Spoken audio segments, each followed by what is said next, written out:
kí 26 ló wà bẹ́ẹ̀ nísìn ẹ jẹ́ ẹ rí ìka 26 kò ti láìkì ètò yìí ná mẹ́fà ni mo sì rí ó yẹ bá mi turn up ẹ jẹ́ kí n rí 26 gbogbo ata ti wà ń bẹ̀ yẹn ẹ jẹ́ kí n rí 26 yẹn kó pé ẹ ṣé mo dúpẹ́ mo rí pé ẹ ti ń turn up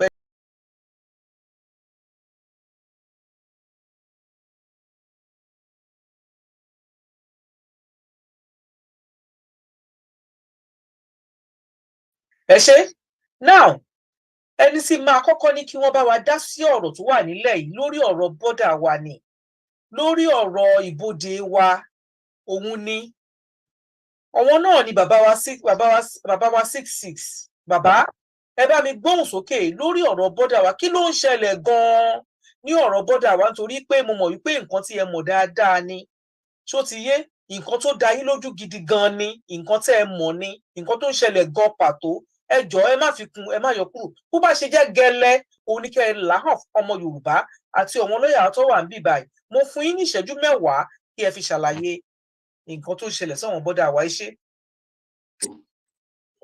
ẹ̀yin màmá mi ẹ ṣé mo dúpẹ́ lọ́pọ̀lọpọ̀ ibi tí a ń lọ jìnnà nàìjíríà sí ló pọ̀ àkọ́kọ́ lórí ọ̀rọ̀ bọ́dà wa láti 1991 iṣẹ́ tí àwa ń ṣe ni tó fi dìgbà tí ìjọba tó lọ ti bọ́dà ní 2015 àkọ́kọ́ tẹ́ ẹ bá dé checking point tẹ́ ẹ bá dé ọ́fíìsì ní sẹ́mẹ̀ tàbí di Ìrókò tẹ́ ẹ bá bá ogun ọ́fíìsà kan jẹ́ 20 ẹ rí i pé 15 bẹ́ẹ̀ Fúlàní ni wọ́n ipò 5 tó kù àwọn tán jẹ́ ẹ̀yà míì ni wọ́n jọ pin mọ́ wọ́n tí wọ́n sì ní sí ipò kan tó wà tó jẹ́ pò gidi tó àkíyèsí akọ̀fẹ́ra wa sí nìyẹn.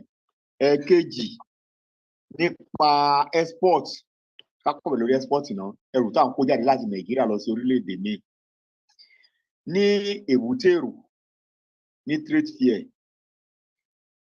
ní marina láti mọ́ lóru ẹni tó bá wà lẹ́kọ̀ọ́ dáadáa àwa là mọ́ lóru tírélà Togo Benin Ghana Ivory Coast Mali Burkina Faso àwa tá à ń lòdù bẹ́ẹ̀ ni ẹni tó bá kọjá lé tó mẹ́kọ̀ọ́ dáadáa tá a bá lòdù tírélà àkọ́kọ́ Nikemtex wax là máa rà àti UNTL wax là máa kó lọ Ankara yẹbẹyẹbẹ ó wà lábìjan òdodo ni àwa máa kó ti Nàìjíríà lọ stone ṣùgbọ́n kí ló pa àwọn kọ́mpìnì yìí China wọ́n aláwọ̀ kí textile máa wọlé láti China nígbà tá a ní Nikemtex láìpẹ́ àwa kan kó lọ sí West Africa sí gbogbo Africa làwọn kan wá tiẹ̀ lọ tẹ́ ẹ wá gbà kan mọ kó textile wọlé láti China ìtọ́pọ̀ àwọn kọ́mpìnì ẹni number 1 nìyẹn.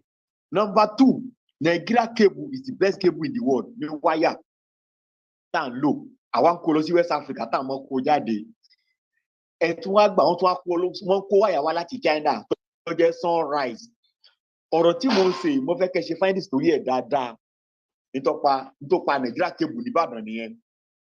Now tá a bá wá lòdù tírélà lébùtérò a máa san 1.5 million fún agent a lè lo tírélà 10 láàrin ọ̀sẹ̀ tàbí 15 because different countries ló ń lọ ẹjọ́ àwọn tí wọ́n gbowó yẹn sà àpò ta lówó yẹn lọ àkọ́kọ́ nìyẹn wọ́n ní agent èló l'agent san lórí license ẹ̀ lọ́dún àwa tá à ń kẹrù tá a bá lò 20 trailers láàrin ọ̀sẹ̀ mà 1.5 million fún ẹnìkan ṣoṣo sà èló ló ń san lọ́dún fún certificate ẹ̀. So ní other countries àwọn kẹrù lọ lọ́hùn ẹrù tá a bá kó láti bí lọ sọ́hùn àwọn ni wọ́n sọ pé àwọn ọ̀fẹ́ rù báyìí àwọn ọ̀fẹ́ nǹkan báyìí gbogbo tá a bá lò Nàìjíríà pátá àwọn kó táyà látẹnu ọwá àmọ́ ra paracetamol àmọ́ kó mẹ́rù lọ sọ gbogbo ẹ̀ là ń kó lọ àwọn kó textile àwọn kó spare parts lọ sọ̀hún tá a máa lò lọ sí West Africa countries tí wọ́n dẹ̀ ń gbà ọ wá létò tí wọ́n ṣe fún ẹrù kọ̀ọ̀kan tẹ máa sanwó duty láti wọlé sọ́dọ̀ wọn lọ́hùn. Náà ibi tí mo lọ gangan ní kọ́rọ̀ mi máa pọ̀ jù rice tá à ń kó wọlé láti Kútọ̀nù sà ẹjọ́ sà Thailand ní gbogbo Africa ti lọ ra rice Thailand gbogbo West ibẹ̀ láti lọ ra rice kí ló dé tí rice cheap ní Kútọ̀nù Togo ju Nàìjíríà lọ gbogbo wa tí a ti wà ní èrí bí fàyàwọ́ náà ń pe rice fàyàwọ́ níbẹ̀ ó dẹ̀ ń wọlé kí ló dé tó cheap ní Togo ní Kútọ̀nù point àkọ́kọ́ ni tẹ́ ẹ bá ti kọ́ ẹrù dé Togo sà duty wọn cheap ju tiwa lọ́nbì kí ló fà tán fi gbówó lé rice ní Nàìjíríà ní bọ́dà ní port Nàìjíríà tẹ́ẹ̀lì gbé rice wọlé àwọn èèyàn kí àkàn kọ́ rice lọ Togo kan ṣe ń fàyàwọ́ wọlé sí Nàìjíríà ó pé wọn torí pé ẹrù wọn á jáde lásìkò now lẹ́ni tí mo sọ fún yín sà wọ́n ní rice contraband ní rice mélòó ní Nàìjíríà ń gbìn ẹ ṣe lé ní ìjà alẹ́ gbé rice tó máa ká wa that's number one local rice ó yàtọ̀ sí imported rice ní Nàìjíríà lé ní sà local rice is 32,000 naira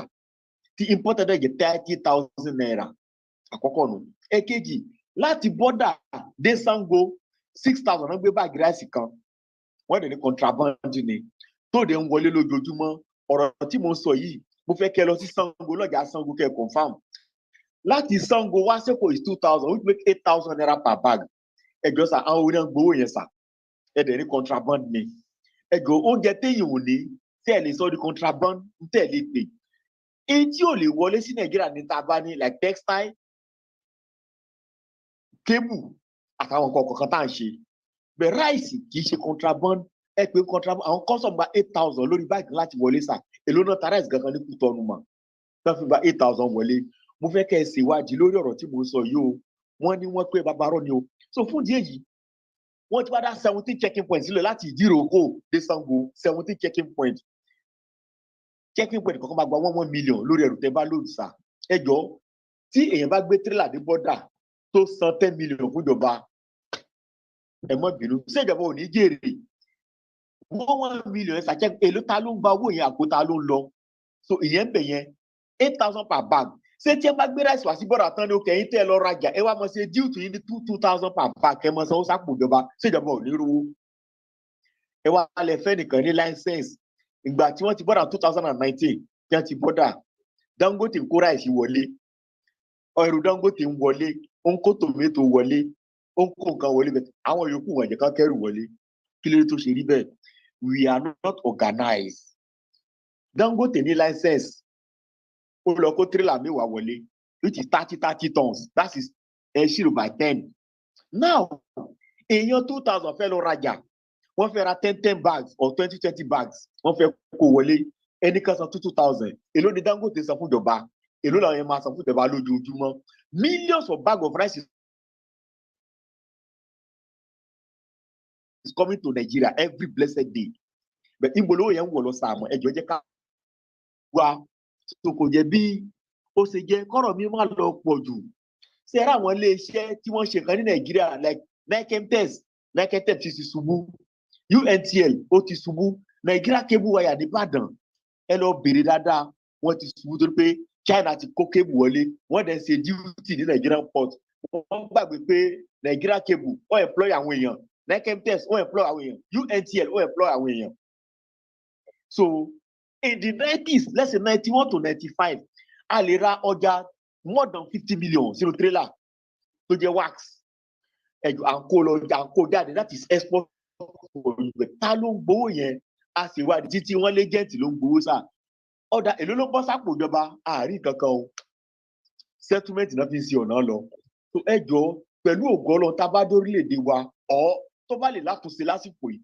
ká tètè máa ṣe ráìsì tó ń wọlé tí wọ́n gba 8,000 ẹjọ́ tá a bá lè ṣe tán máa fi gba ojú bọ́dà láti máa ṣe duty ok ẹni ká mọ́ kó mọ́tò wọlé pé mọ́tò 1990 contraband ni pé ẹ̀fẹ́ ní Nàìjíríà ẹjọ́ Camry ó wà lórí ọjà Golf 2 1986 model ni ó wà lórí ọjà ibo ló gbà wọlé ẹ̀dẹ̀ ní contraband ni pé ẹ̀fẹ́ ẹ jẹ́ ká jókòó ká sọ̀rọ̀ lórí bọ́dà wa Ọlọ́run fún wa ṣe òòlù àgbò wa kò ní gbé ọ̀dàlẹ̀ mo dákẹ́ ná ẹ ṣeun. tó ẹ ṣé mo dúpẹ́ brọ́dà wa ẹ rí bí ọ̀rọ̀ lẹ́gbọ́n yẹn o gbogbo ẹ̀yin aráalé ẹ̀yin màmá wa àti bàbá wa ẹ̀yin lọ́ọ̀yà wa tí ẹ wà níbí ẹ̀yin òmòye wa tí ẹ gbọ́ ọ̀rọ̀ tí ẹ dẹ̀ ìlú méjì lẹ wà báyìí ẹ jẹ́ kí a kọ́kọ́ lọ sí ìlú Amẹ́ríkà mọ́mì wa Fáṣakin ẹ jọ̀ọ́ mà ní ìlú tí ẹ wà yẹn pẹ̀lú gbogbo nǹkan tí brọ́dà wa tó sọ sílẹ̀ yìí àti ìmọ̀ tẹ́yin ní nílùú tí ẹ wà yẹn kí ni wọ́n ṣe ń ṣe ibẹ̀ kí ni ẹ jẹ́ ká tiẹ̀ kọ́kọ́ sọ̀rọ̀ lórí rice yẹn ṣe wọn pé essential commodity ni rice kò sí ẹni tí kì í jẹ rice kò sí ìlú tí kì í wọ́n tí kì í jẹ rice, kò sí ìlú náà.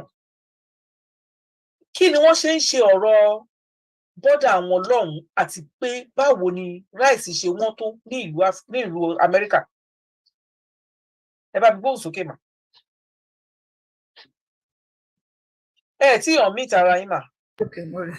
Ẹ ṣé mà. Ẹ ṣé ìyá wa. Ẹ mọ̀ wípé wọ́n ní báyìí là ń ṣe nílé wa, ìwọ ibo mìíràn ni. Bí wọ́n ṣe ń ṣe ìjọba tiwọn ní Nàìjíríà, ó yàtọ̀ sí báwọn civilized countries ṣe ń ṣe developing country àbí wọ́n ṣe ka Nàìjíríà sí bí third world country. Bóyá yẹn ni ó ń fa gbogbo nǹkan tí ò yẹ kó mú wàhálà lọ́wọ́. America is well structured. Wọ́n mọ àwọn nǹkan tí ó jẹ́ bíi contraband, wọ́n mọ àwọn nǹkan tó lè pass through borders, wọ́n mọ àwọn nǹkan tó jẹ́ pé tó bá pass through wọ́n mọ taxes náà máa fi sí orí ẹ̀. Taxes yẹn ò dẹ̀ kí ń lọ sí àpò individual. But having said that, náà gbogbo ibi náà ti ń kó adìyẹ alẹ́.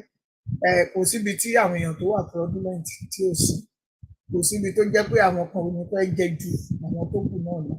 Bẹ̀ẹ̀ ohun tó jẹ́ ìyàtọ̀ láàrin Amẹ́ríkà àti Nàìjíríà ni ìgbófinró. Òfin Amẹ́ríkà kò ya ẹnìkan sọ́tọ̀.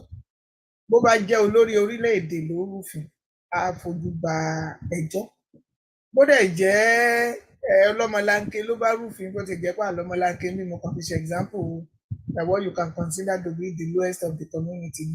Bójú òun náà ló bá rúfin, ó máa fojú ba ilé ẹjọ́. Kò dẹ̀ kí ń ṣe pé wọ́n máa fi ẹjọ́ yẹn ṣègbè pé nítorí pé ẹnìkan jẹ́ president bákan kan náà ṣe máa dájọ́ tiẹ̀, ẹnìkan jẹ́ labourer bákan kan ni wọ́n ṣe máa dá ẹjọ́ tiẹ̀. So ìyẹn jẹ́ kí nǹkan kó máa lọ létòlétò. Nàìjíríà láti ìgbà tó ti pẹ́, ẹjọ́ ẹ má bínú, táìmì iṣẹ́ ni mo wà, gbogbo iṣẹ́ ni mo wà, gbẹ̀ tí mo wà òkè, so ẹni máa gbọ́ phone calls tó ń wọlé ọdún. Ìlú tí ò bá ti gbé òfin ró, kò sí nǹkan tí ò lè ṣẹlẹ̀ ńbẹ̀. Torí ìgbà míì báyìí ó kàn máa ń ya àwa lẹ́nu ni. Wọ́n á ní èèyàn kan kó mílíọ̀nù owó ìjọba ó kó jẹ. Èèyàn kan ó rántí bàbá Ọ̀yọ́ kan tó jẹ́ pé wọ́n tiẹ̀ tí ì rí mú tóun fúnra rẹ̀ kó billions sílẹ̀ pé àwọn owó tó ń jíkù leléyìí o. And then you just be wondering, àwọn wo gan ló wà lórí àlééfà lórí ìjọba? Kí ni iṣẹ́ wọn gan? Kí ni tí wọ́n ń ṣe? So the rottenness of the society yẹn, I think is well defined ní Nàìjíríà. So gbogbo eléyìí tí bàbá six ti ń sọ yẹn kò operate lọ́dọ̀ tiwa ń bì, kò operate. So my dear brother pẹ̀lú mi, we know what to say dey, àwọn náà ń gbé ọ̀hún. Ẹ múra sílẹ̀ fún mi bíi 20 kilos of rice mà, èèlò ni ó máa jẹ́ l'Amẹ́ríkà? 10 kilos of rice, it depends lórí ibi tá ẹ bá ti rà. Ẹ lè ra 10 kilos ní $5, ẹ lè ra ní $4, so 20 kilos ẹ lè ra ní 10. Ẹ dẹ̀ tún lè lọ síbòmíì náà kẹ́ra 20 kilos yẹn kẹ́ra ní 25.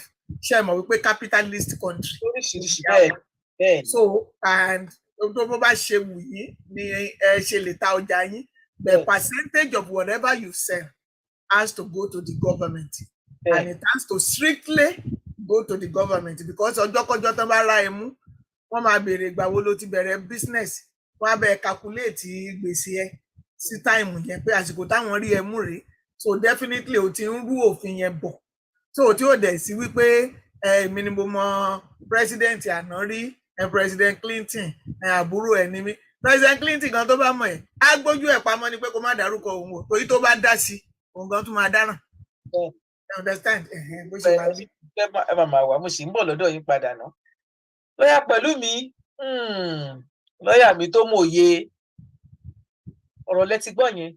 Mo mọ̀ pé nígbà kan, kì í tí ẹ ṣe nígbà kan, wọ́n ń sọ wípé ní òkèèrè lọ́hùn-ún, ní àrẹ̀wá lọ́hùn-ún, wọ́n ṣí bọ́dà sílẹ̀ ni.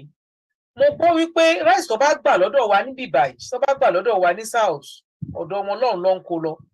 Rice dẹ̀ ó tàfàlà lọ́dọ̀, wọ́n tẹ̀ tún ṣe privilege bí nǹkan kan tí wọ́n ṣàtòtọ̀ ní rice kan tó wá fún àwọn èèyàn tó ń ṣe gbogbo ẹ̀. Rice ó torí mọ̀ pàbùjá lẹ́wà.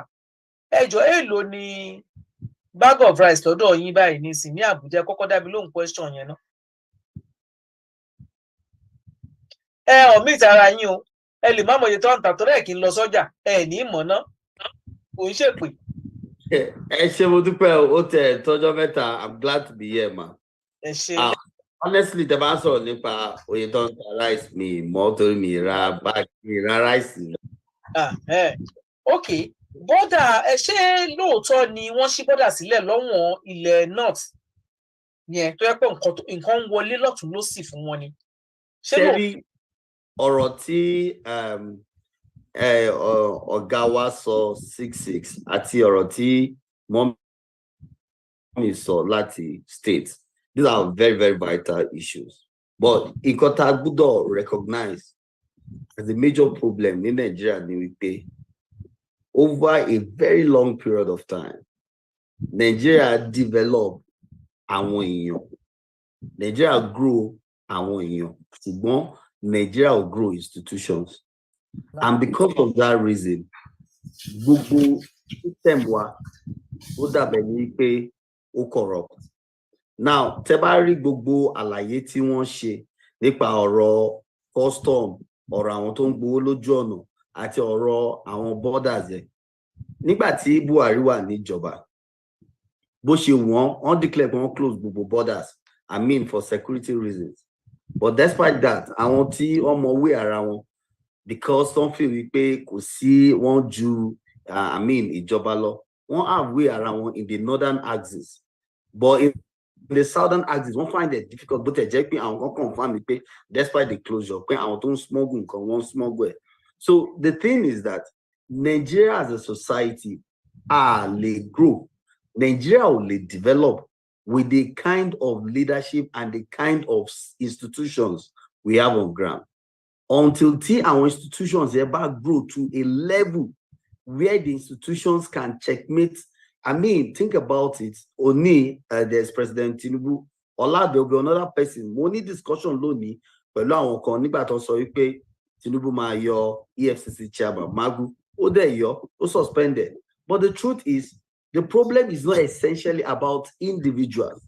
The problem is about the fact that Nigeria has failed to develop systems, institutions that can be strong enough to checkmate its citizens.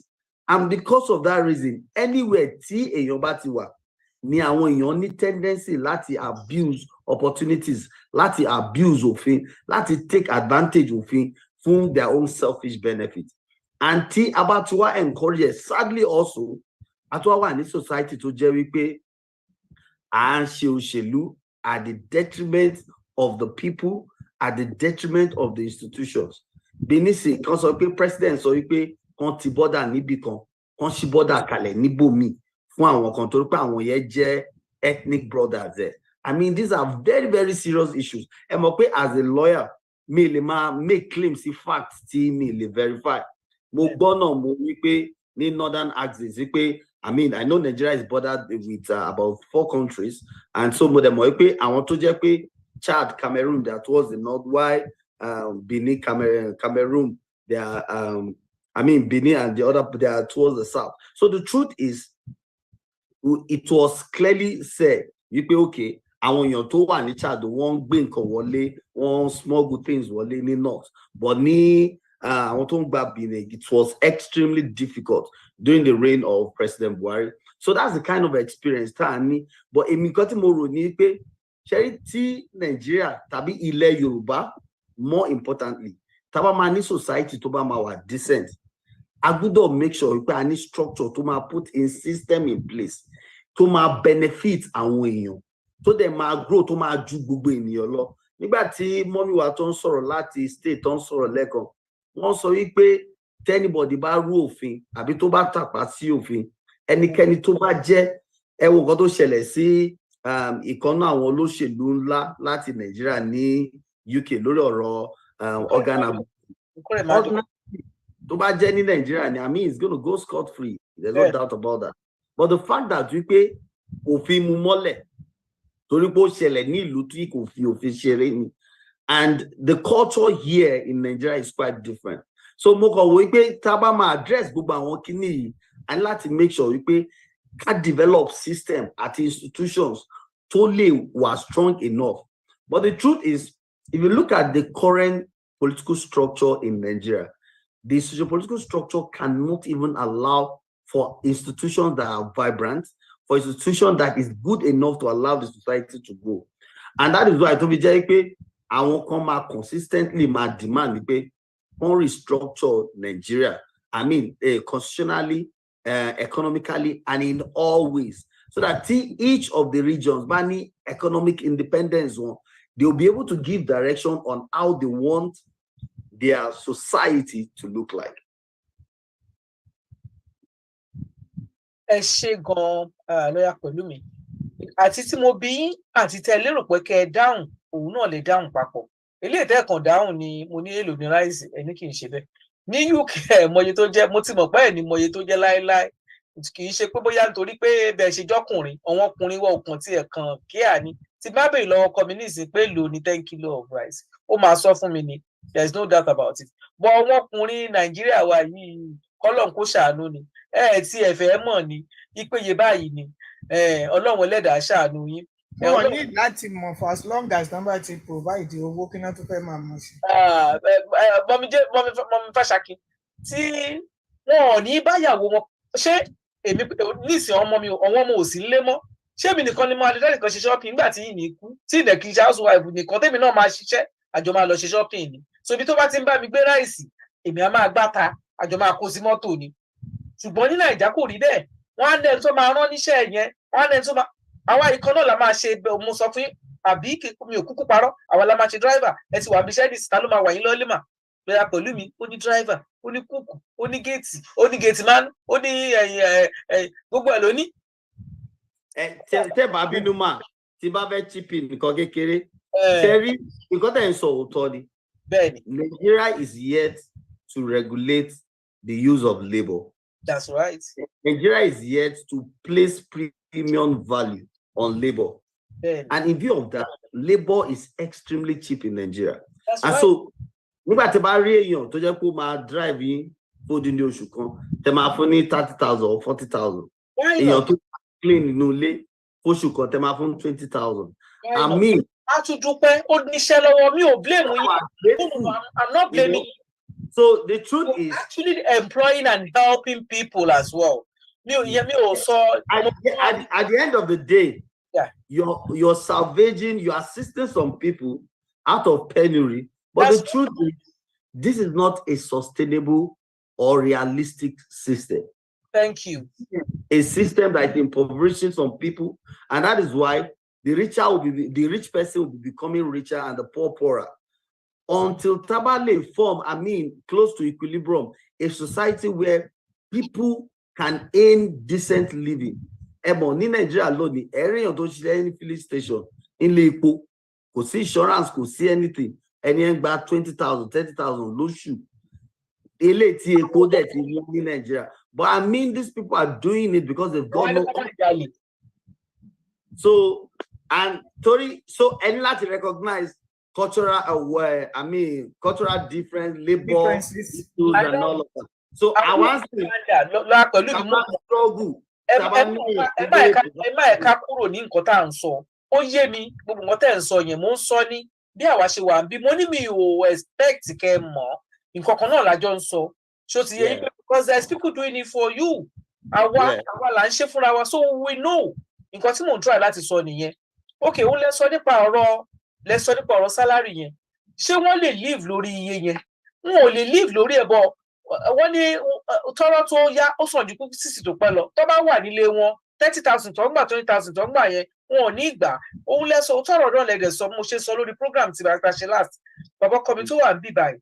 Ìkan nínú àwọn tó jẹ́ èèyàn ńlá rẹpẹtẹ ní ìlú Nàìjíríà ló ti sọ fún mi tipẹ́ ni bẹ́ẹ̀ bí over 10 years ago.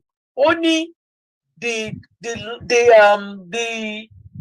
the line, the rope between the rich and the poor has been snapped, has been cut.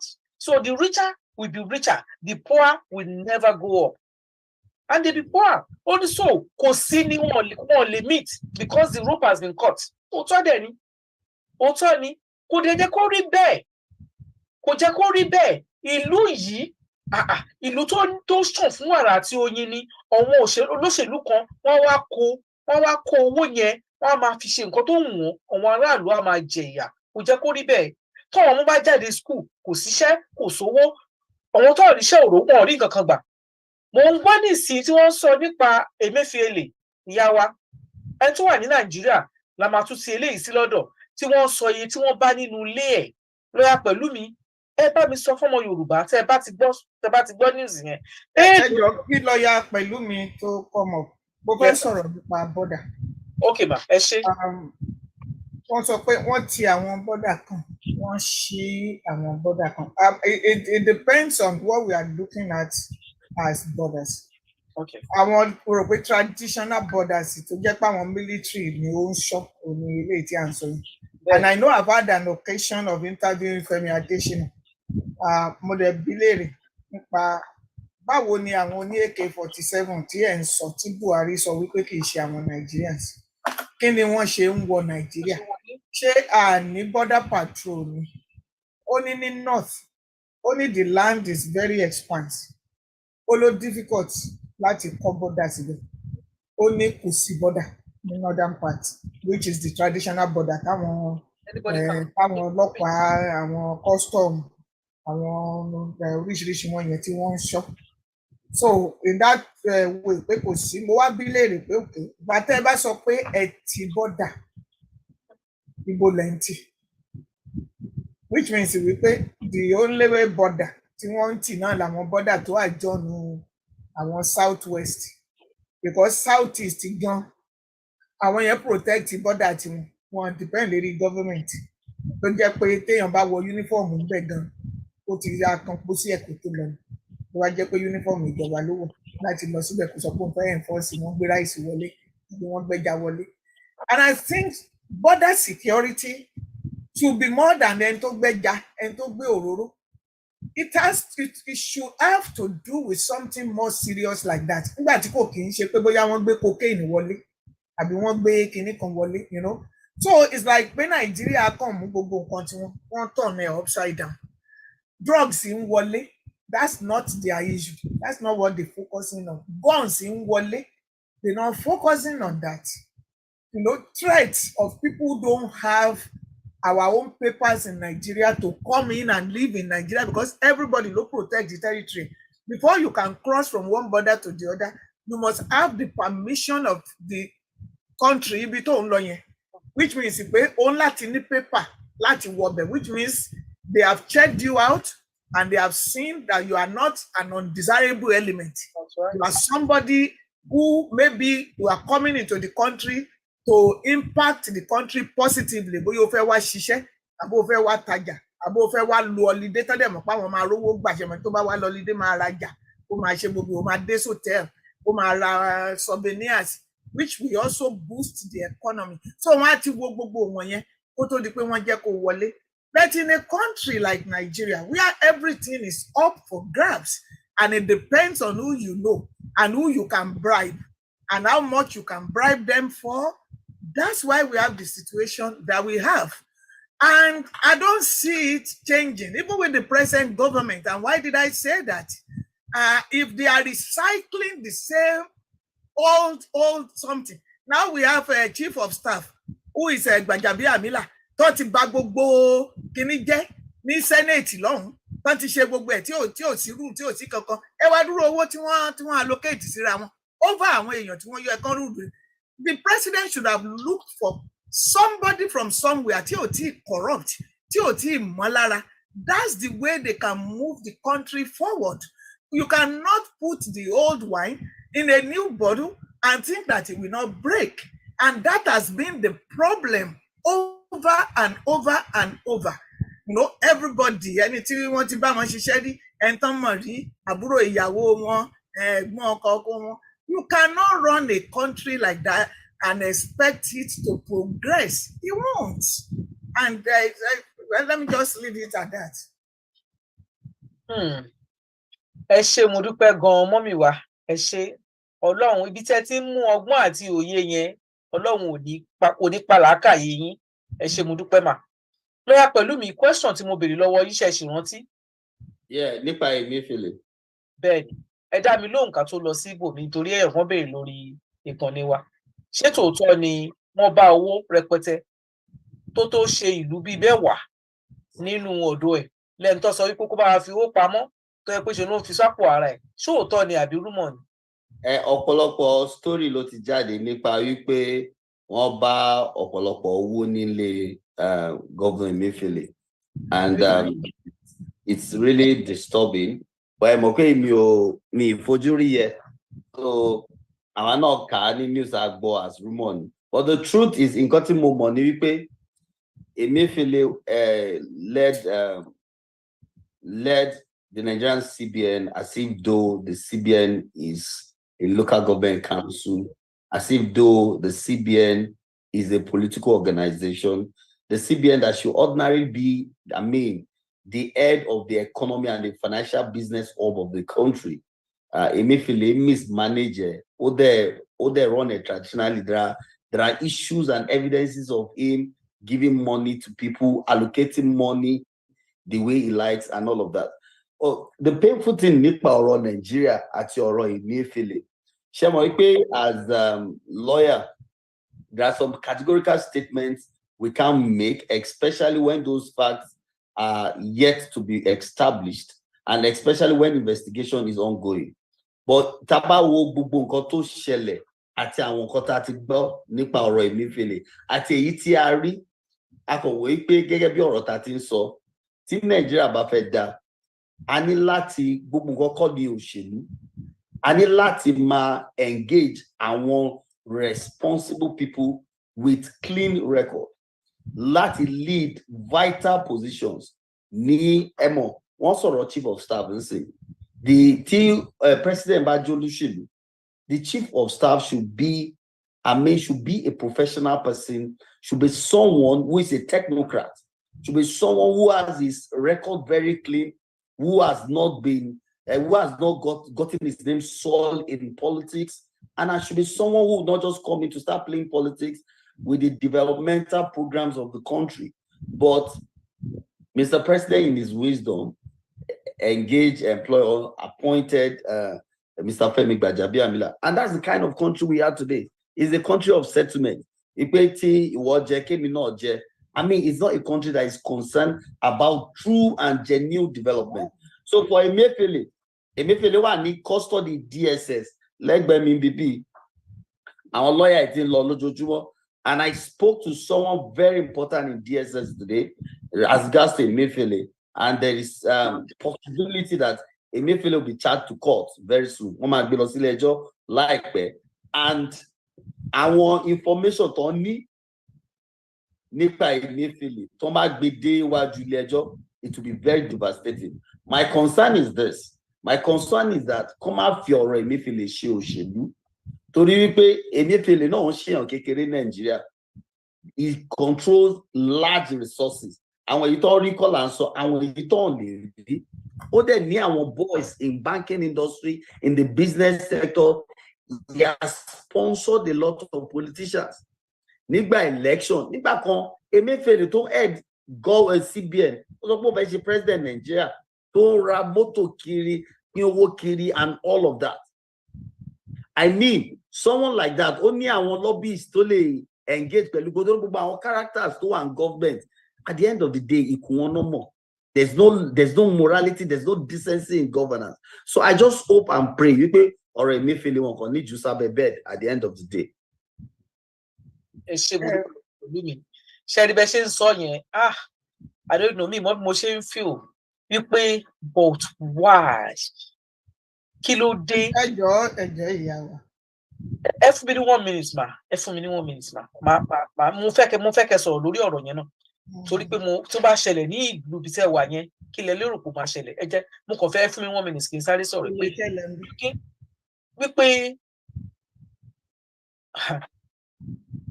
ṣé wọn ò tiẹ̀ rò pé ìjọ́ kan òun máa kú ni?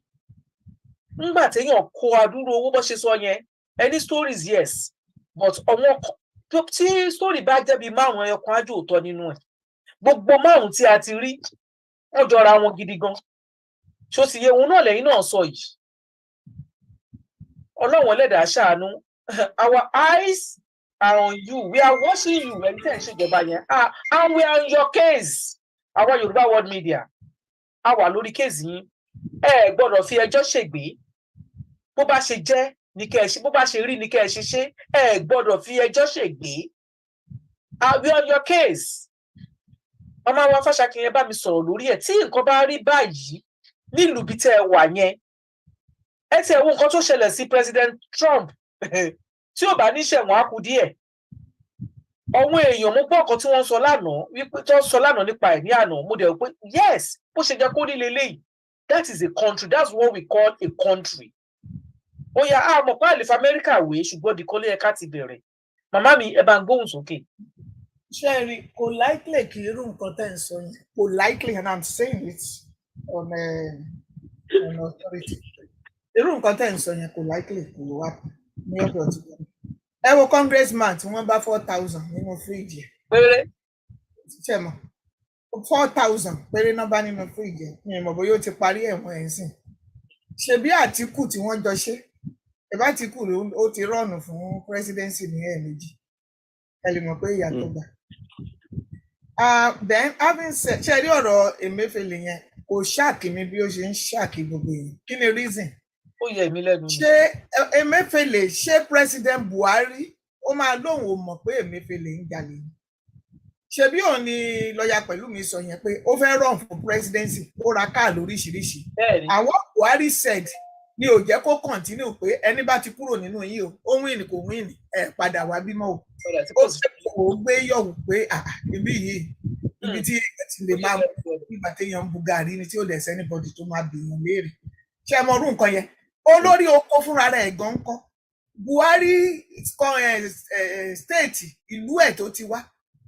Ṣebí à ń ka gbogbo oríṣiríṣi tí wọ́n ṣe sí ìlú yẹn lásán. Ní ti kíkọ́ ni o, ní róòdù ni o, ní hospital ni o, ní gbogbo nǹkan kan ni o, tó ń ṣe sí gbogbo ibẹ̀. Ṣé Buhari ò mọ̀ wípé wọ́n ń fi nǹkan dí òun lẹ́nu láti pé káwọn lè jí tiwọn ni wọ́n ṣe ń ṣe gbogbo wọn yẹn ni? Ṣebí military officer ni? Ṣebí ó ní nǹkan kan tá a rí lára ẹ̀ tá a ti sọ pé kó wá rúùlù wa pé military officer tí orí ẹ̀ pé tó já ṣánṣán. Kò pẹ́ tó débẹ̀ tó di wípé etí dẹ̀ ń dùn, kò gbé gbogbo tó ń lọ lára ń dì mú. La sì máa gbé etí lọ sí UK for bí over several months. So àwa ni president tí ò gbọ́. Ọdún mẹ́fà ló fi ṣàìsàn, ọdún méjì ló fi rúùlù. President wa kò kí ń gbọ́, kò kì í rí, kò kì í sọ. And then we are now warning about Emefiele. No evil say evil ni. Yeah, so what is Emefiele in all these things? Emefiele is in the bad book of Nigerians because of the change in currency tó ṣe. Tí ó jẹ́ kí ìyà já àwọn èèyàn, then as soon as, because wọ́n bẹ́ nìkan jà, wọ́n try àti pull ẹnìkan down, wọ́n suffer gbogbo ìlú. And I don't see anybody suing the government for those who died in the course of that currency change. Everybody kan dákẹ́ náà ni, you know. Àdẹ̀tún ná currency, àbí ta ló tún sọ̀rọ̀ new currency sí? Àdẹ̀tún ná new currency mọ́, àtún ṣe kinní kankan mọ́. So the continence of the society cannot be placed on just one person. That's right. Ìgbà táwọn Buhari débẹ̀, gbogbo ibi la ti ń rówó, a rí nínú pósí, a rí nínú tank, a rí nínú vault. Gbogbo àwọn owó yẹn mà, àwọn owó yẹn dà, ta ló ń béèrè? Nobody is asking. Ẹ wá sọ pé Emefiele tó jẹ́ kó ló wà ní ìjáàjì owó gan. Emefiele kó owó. Ṣé tó Emefiele ò bá kó owó sókúta lẹ fẹ́ kókó ni? Àbí ráìsì lẹ fẹ́ kó lóòdù sínú ilé? Ṣé kò lẹ pèsè díẹ̀? Àárín owó ló wà. Ráìsì á máa kó ráìsì. Ẹni tí ò sí láàárín owó gan-an, dọ́gbọ́dọ́gbọ́ owó ni. Ṣé bọ́ọ̀ ni ìyàwó president wa ìbáyìí tó lọ sí church tó sọ wípé àwọn bá jẹ́ tówó, àwọn ní owó. Kì í ṣe torí owó làwọn ṣe run fún presidency. Kò parọ́. And nobody is asking where there has to be a 0.0 for everything in life. That's right. I mean, at the point that you guys entered into politics, èló ló wà nínú àkáǹtì mi. Ìgbà tí ọkọ ṣe senator, èló lẹ acquire. Ìgbà tí ìyàwó ṣe senator, èló lẹ acquire. At the point then run for presidency, èló lẹ acquire. No, there's no accountability. So ẹni tó bá kàn ti ṣe ẹni táwọn èèyàn bá mọ̀ pé ẹni ṣe country yìí o, wọ́n máa lè fìyà jẹ o, ìyẹn la máa lọ wá nú ilé ẹ̀ mọ̀ pókó. Ṣé ẹ mọ̀ pókó síbẹ̀ tẹ́lẹ̀tẹ́lẹ̀ ni ó ṣẹ̀ṣẹ̀ ń bọ́dà yín pé Emefiele kówó sínú ilé. kìnìkan kówó sínú ilé. So gbogbo kíní wọ̀nyẹn ò ṣáàkì mi. I just see it as a country that is so reactionary to what is going on right now. Tẹ́ bá tún ti ṣí péèjì yẹn, ọ̀mùtí wọ́n tún ti gbàgbé ìyà. Wọ́n tún ti focus lébò mi. You can't run a country like that. You cannot run a country like that and not get the kind of thing that you get in Nigeria that is called Nigeria. Ẹ ṣé mo dúpẹ́ ìyá mi, ojú òní tì yín. Ẹ ní rí nǹkan gbé sọnù bí ò bá ṣe bí ọmọ. Ẹ̀yin èèyàn mi, ṣé ẹ gbọ́ pé ó ṣe ń ṣẹlẹ̀? Ẹ máa bá mi ju like, ẹ máa bá mi praise àwọn ìyá mi àti bàbá mi tó wà níbí báyìí. Mi ò rí kẹ́ ẹ máa bá mi sọ, kẹ́ ẹ máa bá mi kí wọn, kẹ́ ẹ máa bá mi yìn wọ́n, kí ẹ máa bá mi ju love àti like fún wọn. Ó yá, mo fẹ́ máa rí. Ẹ ṣé, mo fẹ́ máa rí. Ẹ kú ìjókòó. Ẹ bá wa sẹ́mi mu díẹ̀ kí a fi lọ sí ẹ̀ka àpolówó ká tún fi padà. Kó tó nípa lọ sí ẹ̀ka àpolówó yẹn, tí a bá padà dé, ẹnjìníà wa ẹ rẹ́dì ká lọ sí ẹ̀ka àpolówó. Tí a bá padà dé mà sà, nǹkan tá a fẹ́ lọ sórí ẹ̀ ní ọ̀rọ̀ VAT wa. VAT tí wọ́n fẹ́ tí wọ́n ń sọ nípa ẹ̀ lọ́wọ́ báyìí, ó ti yé yín nǹkan tí mò ń sọ. Mo máa béèrè àwọn question lórí ẹ̀. Wọ́n ní àwọn amendment kan, kí ló ṣe ń sọ Yorùbá, tí wọ́n ṣe àwọn àfikún àti àyọkúrò kan tí wọ́n ṣe lórí VAT tí wọ́n ti nílẹ̀ tẹ́lẹ̀tẹ́lẹ̀. Màá fẹ́ kí lọ́ọ̀yà Pẹ̀lúmi kó bá wa tan ìmọ́lẹ̀ sí, then kí lọ́ọ̀yà Fáṣakin kó bá mi fi kún ọ̀rọ̀ wọn náà. Ẹnjìníà wa tí ẹ bá rẹ́dì, ẹ jẹ́ ká lọ sí ẹ̀ka àpolówó wa ká fi padà wá sí orí ètò kí àwọn àlejò wa kó fi ṣẹ́ mi mu. Ẹ ṣé. Okay. Ẹ̀ka ìpolówó. Intro wa.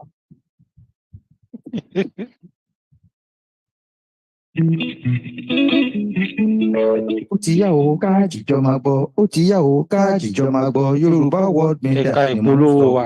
Ó ti yá o ká jíjọ máa gbọ́, Yorùbá World Media, ìkànnì tó dúró tán fún jàǹgbara òmìnira ilẹ̀ Yorùbá. Yorùbá World Media, ìkànnì tó ń gbẹnu ọmọ Yorùbá sọ̀rọ̀ fún òmìnira ilẹ̀ wa. Yorùbá World Media, ìkànnì tó ń sọ̀rọ̀ sókè fún òmìnira ìran aládé gbogbo. Yorùbá World Media lórí YouTube, Twitter, Instagram, Facebook àti bẹ́ẹ̀ bẹ́ẹ̀ lọ. Yorùbá World Media, láti darapọ̀ mọ́ wa tàbí tẹ́ ẹ bá fẹ́ bá wa dòwò pọ̀ ní Yorùbá World Media, ẹ kàn sí wa lórí www.yorubaworldmedia.com tàbí kẹ́ fi àtẹ̀jíṣẹ́ ṣọwọ́ sí wa látòrí ímeèlì wa info@yorubaworldmedia.com. Yorùbá World Media, ìkànnì tó ń sojú ọmọ Yorùbá jákèjádò àgbáyé. Ẹ ṣé, ẹ káàbọ̀ padà sórí ètò wa. Ètò wa ti èní, ètò tí a ní àwọn àlejò wa méjì, lọ́ọ̀yà Fáṣakin, lọ́ọ̀yà Pẹ̀lúmi àti bàbá wa 66 tí wọ́n bá wa sọ̀rọ̀ nípa ọ̀rọ̀ bọ́dà, tí àwọn lọ́ọ̀yà méjèèjì tó dẹ̀ bá wa tan ìmọ́lẹ̀ sí, àti àwọn ọ̀rọ̀ nípa Emefiele àti Emefiele tí wọ́n ń kó gbogbo wa tó ń fi lé sí àpò wọn, tí Ọlọ́run ẹlẹ́dàá ọlọ́jọ́ èní tó dẹ̀ máa bá wa tó máa bá wọn fi Lọ́ọ̀yà Pẹ̀lúmi ẹ bá wa jókòó. tó máa bá wa ṣe ṣégè mẹ́wàá fún wọn. Ọlọ́run ló máa mú wọn, kì í ṣe èèyàn o. Gbogbo ẹni tí ó wà lórí àga ìdájọ́ yìí kì í ṣe President Tinubu. Ọlọ́run ti wà lórí àga ìdájọ́ tó ń dájọ́ fún olúkálukú gẹ́gẹ́ bí iṣẹ́ ọwọ́ ẹ̀ ni o.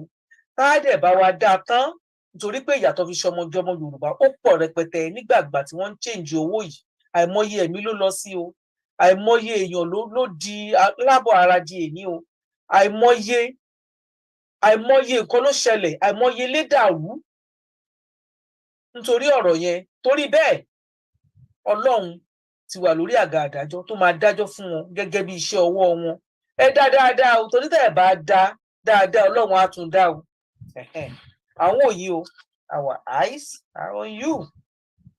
Now, ẹ̀yin tí ẹ bá wà nílé, ẹ̀yin alẹ́gbẹ́ mi, ẹ kú ìjókòó, ẹ kú kalẹ̀. Tí ẹ bá ní question láti béèrè lórí àwọn nǹkan tí a ti sọ yìí, kó tó di pé a tẹ̀síwájú lọ sí apá kejì nǹkan tá a fẹ́ sọ, ẹ nawọ́ sókè, ẹ jọ̀ọ́.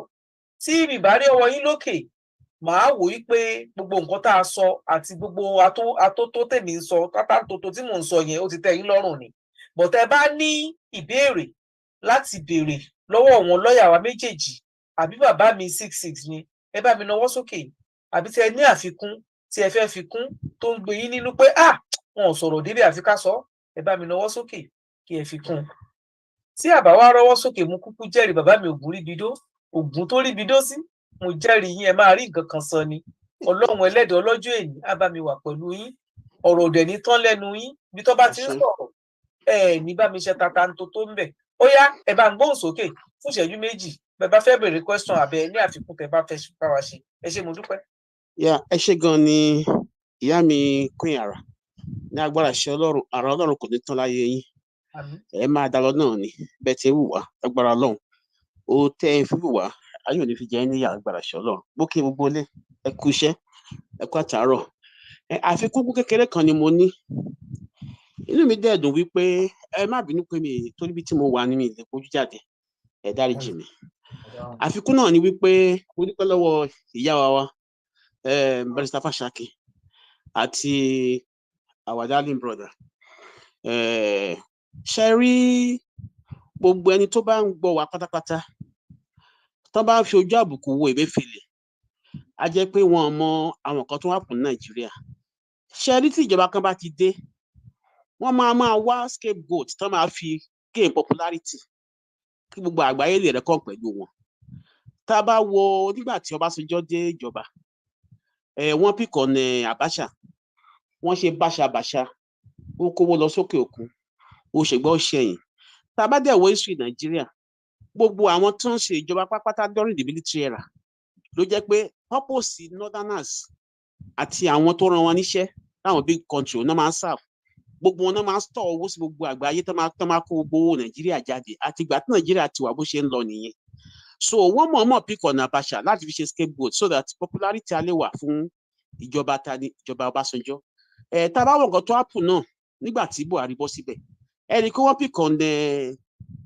Disani Madueke wọ́n dẹ̀ pick on Jonathan so bó ṣe bí system bó ṣe máa ń ṣe nìyẹn ẹ jẹ́ ká wo ìgbé ayé tí tọ́ni Emefiele tó ń gbé gbogbo alárí pé gbogbo àwọn senators wa same status of life ni wọ́n live òun láṣẹ nínú màláyè tó yẹ pé òun ni Olúwa fi wọ́n wá nípa ìgbé ayé táwọn senators wa ń gbé gbogbo alárí gbogbo the sort of expensive life tó ń live ṣe rí gbogbo ilé tó ń ṣe yẹn wọ́n fi ń gain popularity ni use and dump náà ń pè wọ́n ti lo Emefiele tán wọ́n á fẹ́ borúkọ ẹ̀jẹ̀ nítorí wọ́n fẹ́ fi ṣe a sort of scapegoat kán lè sọ pé gbogbo àwọn tó ń sọ̀rọ̀ pápátá ìgbé ayé tí wọ́n ń pé ó wọ́ọ̀sì ju ti Emefiele lọ wọ́n wá pick on Emefiele láti fi ṣe example a sọ pé system of government tí Nàìjíríà ń run ó jẹ́ ká mọ̀ pé Nàìjíríà ò ní ìjọba is on auto drive gbogbo ilé tá à ń ṣe yìí kò sí nǹkan kan bẹ́ẹ̀ kò sí èrè kankan nígbà tí ìjọba kan bá dé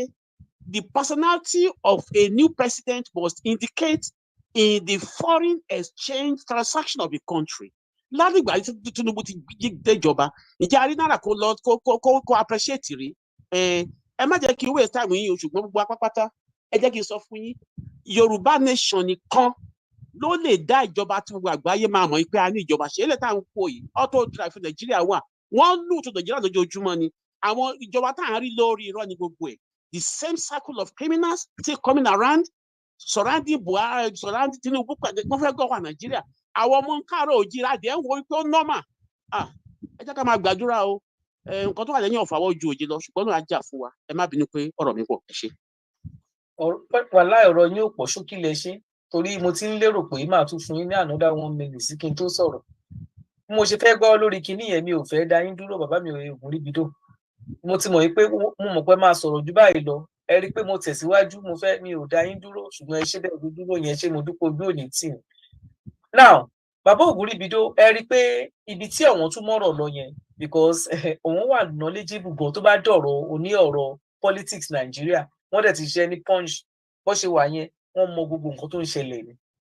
sọ ẹ́ níbi tá a sọ̀rọ̀ sí ẹ níbi tá a sọ̀rọ̀ sí wa láì bó ṣe rí nìyẹn lórí gbogbo wọn olè ló mẹ́sàn olè tọ̀ number 1 number 2 ni wípé ìkankan náà ni wọ́n birds of the same feathers ni wọ́n bó ṣe ń ṣe nìyẹn ṣùgbọ́n àwa rọ bàbá Tinubu wípé kí wọ́n jọ kọ́dábọ̀ kí wọ́n má fi ẹ̀wọ̀n ẹjọ́ kankan kí kí wọ́n wá fi ṣègbè torí pé a ti rí wọ́n ròyìn owó tó wà lọ́dọ̀ Emefiele tí wọ́n bá gba owó yẹn kó má fi ṣàpapín o kó jẹ́ kó bọ́ sí àpò ibi tí ó jẹ́ kó bọ́ sí ní báǹkì wa padà kí wọ́n fi ṣe kíni kí wọ́n fi ṣe kí wọ́n dẹ̀ ṣe nǹkan tó tó àti nǹkan tó yẹ because mo ṣe ń sọ fún yín à ń wò yín àdẹ̀níyé yín wò àdẹ̀níyé sọ̀rọ̀ ẹnu wa ìyọ́ ọlọ́run ò ní ìgbà ní agbára ti ọlọ́run now ẹ ṣé mo dúpẹ́ bàbá mi Ògúnríbidó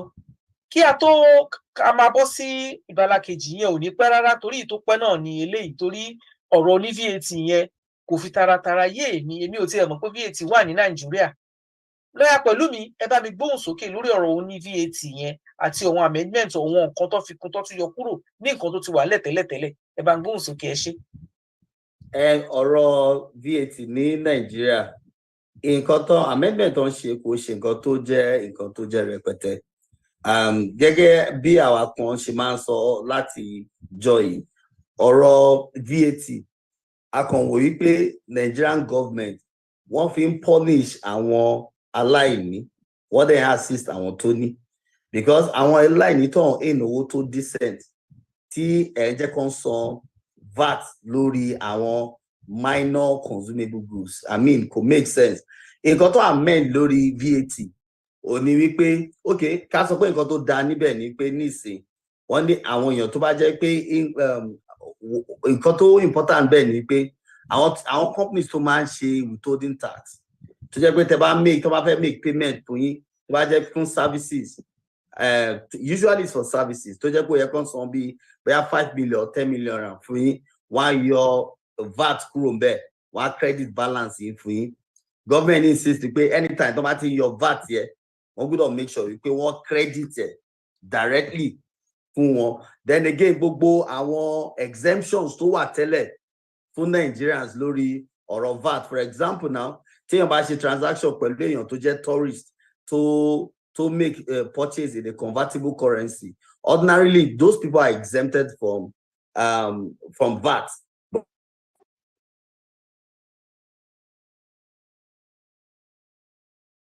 Yeah, Pelumi, you are muted.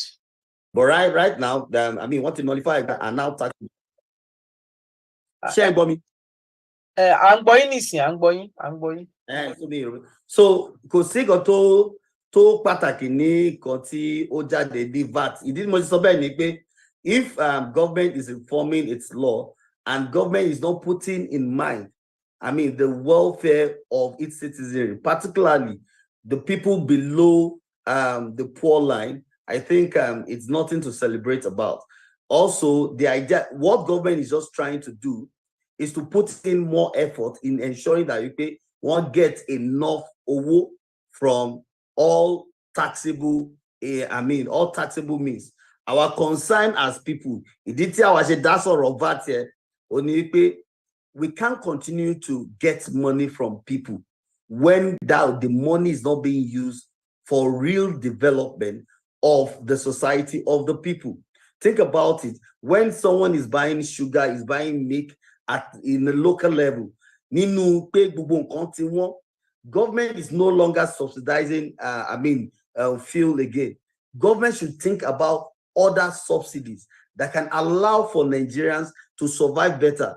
But then, if the government, your subsidy crew, to expand and scope, let's generate more money through tax and all of that. I just think that these are laws that are anti-people and that can really not assist the people, particularly the downtrodden. So that is it with the new development with tax, and it's nothing to celebrate about. But essentially, in Kotani láti sọ òní pé nǹkan méjì. Number one, ìjọba ní láti máa rò tí wọ́n bá ti ń gbé àwọn ìgbésẹ̀, wọ́n ní láti máa rò wípé àwọn mẹ̀kúnnù wọ́n wà káàkiri orílẹ̀-èdè Nàìjíríà, wọ́n wà níbi gbogbo, and àwọn mẹ̀kúnnù àwọn gangan ló ń jẹ ìyà àwọn òfin tó ń make ẹ. Ẹlẹ́kejì ni wípé tí ìjọba bá ń ṣe òfin láti generate owó sí, àwọn owó tó ń generate tẹ́lẹ̀ kí ni nǹkan tó ń fi ṣe? Lónìí ẹ gbọ́ wípé wọ́n generate oye báyìí láti nǹkan báyìí, wọ́n generate oye billion báyìí láti nǹkan báyìí. yet kò sí major development tí àwọn èèyàn ní, particularly láti ní ṣe pẹ̀lú infrastructure. So our concern and our continuous demand ni pé kí government ensure wípé gbogbo owó tó máa ń generate láti ara àwọn èèyàn kó máa input àwọn resources yẹn back into the system. Kò yẹ kí kó máa generate owó. Ẹ jẹ́ fún mi ní 1 minute. Ẹ jẹ́ fún mi. Lamid, are we on? Because it's like we've been cut off. Are we on? Are we mo ti ń go on ẹ máa ṣe program lọ. Mo ń go on ẹ ṣe. Ṣé gbọ́ ma? All right then, okay. Well, I'll continue. So, kò yẹ ká máa generate owó ní Nàìjíríà, ká máa fi owó yẹ, ká máa fi take care luxury lives our politicians wa. Government is not supposed to generate money to be paying for allowances, to be paying for fueling of vehicles, and to be paying for the luxury lifestyle of politicians who don't take into account the welfare of the people. So it is not a good news for the people. Government is trying to expand its tentacles in generating more money, especially when the money is not used in the interest of the people. So that's my view on the issue of tax or no tax generally. Thank you so much for all the explanation that knowledge. Most of us, especially me, I will say about my own. Mi ò mọ̀ kan nípa VAT, mi mọ̀ bóyá ní VAT, mo mọ̀ pé ní ìlú yìí à ń san VAT. Ṣó ti yé? Tí a bá fẹ́ tá bá ra nǹkan nílùú yìí, tó bá jẹ́ pàlejò lèèyàn nílùú yìí tó bá ra nǹkan, tó bá mú VAT yẹn dá, tó bá gba receipt, tó bá gba kí ló ṣe ń pè, tó bá gba receipt lórí ẹ̀ àti VAT àti receipt yẹn, á mú lọ sí tó bá fẹ́ jáde, á mú lọ fún wọn ní kí ló ṣe ń pè fún wọn custom, then wọ́n máa refund ẹ̀ lọ́dọ̀ wa. Bí èmi ṣe mọ VAT tó bá jálejò, tó bá jó nílé ni, you don't need to refund. Tó bá pẹ́ tó bá ní company, ó máa ní tí ẹ bá fẹ́ ní every year ẹ máa kó fún accountant yín, so wọ́n á lè mọ bí wọ́n ṣe máa ṣe pé ẹ ti san VAT lórí ìyẹn, wọn ò tún ní tax yín tó pọ̀. Nǹkan tí mo mọ̀ nípa VAT nìyẹn ní ìlú yìí. Olóyè Afáṣàkí. Ní ẹjọ́ ẹ jẹ́ kí n add delay quickly. Ní ti tẹ́lẹ̀ ní Nàìjíríà. Ẹ wá sọ wípé VAT tí wọ́n ṣe ní Nàìjíríà níbẹ̀ yẹn wípé wọ́n fi ń jẹ àwọn tí wọn ò ní níyà ni àwọn olówó ò san VAT nìyẹn, àwọn tálíkà ni wọ́n ń san VAT yẹn, àbí? No, everybody ló ń san VAT, but olówó ò mọ̀ wípé òun san VAT kankan náà. Èèyàn tó lówó ò mọ̀ bóyá oye báyìí náà ṣe báyìí torí pé owó yẹn wọ́n rí lọ́fẹ̀ẹ́ ní Nàìjíríà. But nípa ọ̀rọ̀ àwọn tourists in the past ní Nàìjíríà by the making of our law, bó tẹ̀ jẹ́ wípé wọ́n usually wọ́n fún àwọn èèyàn ní tax refund. Tí àwọn tourists bá wọ Nàìjíríà for a short period of time, gbogbo àwọn nǹkan tó bá purchase tí wọ́n fi convertible currency láti transact, ordinarily government ò ní right láti gba VAT lé lórí. So tí ẹ bá wá gẹ́gẹ́ bí àlejò sí Nàìjíríà, tẹ lọ sí store, tẹ ra aṣọ, tẹ ra TV, tẹ ra anything, wọn ò yẹ kán charge ní VAT, especially tó bá jẹ́ pé you're paying with your country's currency, or you can show that you are a visitor in Nigeria. They call it tax VAT exemption. However, want to repeal law to exempt our tourists, want to repeal law to exempt our from taking VAT or charging VAT on all consumables or on all goods and services, transacted with tourists. So by so doing, tell about what, and even in the past anyways, tell about what's in Nigeria to see transaction be to rank bon charge VAT, I be one charge VAT, one return VAT no full. Ordinarily, any total you could charge VAT, but this it is now compulsory to charge VAT on even tourists or anybody at all. Thank you so much. But mo ti ṣàlàyé bó ṣe rí lọ́dọ̀ wa, tax tọ̀dọ̀ wa kẹ̀ yàtọ̀ sí VAT, tax tọ̀dọ̀ wa every year. Ẹni tó bá mọ̀, ọmọ ìlú yìí náà wọ́n fẹ́ ṣe tax refund, ẹni tí ò bá mọ̀ wọn ò ní ṣe. But ẹni tó bá mọ̀, tó bá béèrè fún tax ẹ̀, ti ṣe yẹn ò ń ṣe VAT, ìyẹn wọ́n máa san padà fún. So every year la máa claim tax wa padà. Kì í ṣe gbogbo ẹ̀bọ̀ wọ́n máa fún wa ní at least nǹkan tó jẹ́ pé ó wà tàjíbù gan. Mo dẹ̀ rò pé ti Amẹ́ríkà owó dáadáa ni wọ́n sílẹ̀ kí n má sọ pé owó burúkú. Wọ́n tó bá ń ṣe iṣẹ́ owó tí wọ́n ń gbà ní tax refund l'Amẹ́ríkà gbà mí kódà ó tó ra mọ́tò lọ́dọ̀ ọmọ ọlọ́run yẹn, mọ́tò tó bá jẹ́ ìwọ̀nba mọ́tò tó bá jẹ́ pé tó iṣẹ́ gidi mo ti rí lọ́dọ̀ wọn tó wà lọ́hùn. Dr. Fashakin, ẹ jọ̀ọ́ mà, ọ̀rọ̀ VAT ní Amẹ́ríkà báwo ló ṣe jẹ́ àti báwo ni wọ́n ṣe ń ṣe? Torí a fẹ́ compare the contracts. VAT generally is called value added tax. Tí nǹkan tó ń add mọ́ goods and sometimes services, and is paid by the end users, àwọn consumers náà máa ń pay, but ìwọ tó collect here, you have to return it back to the government. So UK lẹ́wà now, UK in charge VAT. Bẹ́ẹ̀ sí kankan tẹ́ fẹ́ rà ní UK a lot tí ó di VAT lórí. Ibi US àwa ò kì í ṣe VAT. You are assessed on everything tí ẹ bá rà. Ẹ̀yin ti máa add ẹ̀ mọ́ ohun tẹ́ ẹ fẹ́ tà. So VAT ti wà lórí ẹ̀, ó ti ní percentage nǹkan tẹ́ ẹ rà yẹn tó jẹ́ VAT, ó ti ní iye tí wọ́n máa remit to the government. Ibi yìí ńgbà tẹ́ ẹ bá ra ọjà tán lẹ ṣẹ̀ṣẹ̀ máa pay taxes. So tẹ́ ẹ bá ra omi, tá máa sọ pé omi yìí $1, ẹ ti mọ̀ pé kì í ṣe $1 lẹ máa san. Ẹ ti mọ iye percentage tó jẹ́ taxes lórí omi. So ready láti níbí yìí is about 8.5%. So tẹ́ bá ra omi bí $1, ó lè jẹ́ pé $1.08 or $1.09 ni ẹ máa san. I used to live in England. The first few months tí mo débí yìí máa ń wà embarrassing torí èmi ti rò pé iye tán bá ti pé ọjà iye yẹn náà ni mo máa san. But ìgbà míì kò wá ní sí change lọ́wọ́ mi mọ́ nígbà tán bá sọ pé kì í ṣe iye yẹn pé mo máa san taxes, because England tí mo ti ń bọ̀ wọ́n ti add ẹ̀ mọ́ nǹkan tí ẹ fẹ́ rà. So bẹ́ẹ̀ ń bí federal taxes, state taxes, county taxes ni àwa máa ń san. So there are things like bí epo, bí guns, àwọn nǹkan míì bí tobacco, nǹkan wọ̀nyẹn tó ní federal taxes on, tó yẹ pé tẹ́ bá máa rà ẹgbẹ́ ó níye tó máa access fún federal taxes. So for other things, state mi lè ṣe law pé tẹ́ bá ra aṣọ ní ọdún yìí o rò pé ní time Giuliani ní New York, there was a time tó yẹ pé àti ẹni tó tẹ̀lé náà, there was a time tó jẹ́ pé wọ́n lè declare for a period of 6 months pé tẹ́ bá ra aṣọ, tẹ́ bá ra bàtà, tẹ́ ra bag, àwọn nǹkan tí ẹ ṣáà máa lò sára nǹkan yẹn pé kò sí taxes lórí ẹ̀. So iye tán bá pè iye yẹn lẹ́kan máa san, kò sí pé ẹ̀ ń san taxes. But that was for a period of time. After that, wọ́n lè sọ pé up to this price, pé tí nǹkan tẹ́ ẹ rà tó bá wà less than bí $200, ẹ ní san federal taxes or even ẹ ní san county taxes ní county ẹ pé ẹ ò ní san. So taxes ni value added tax ni VAT tẹ́ ẹ sọ yẹn.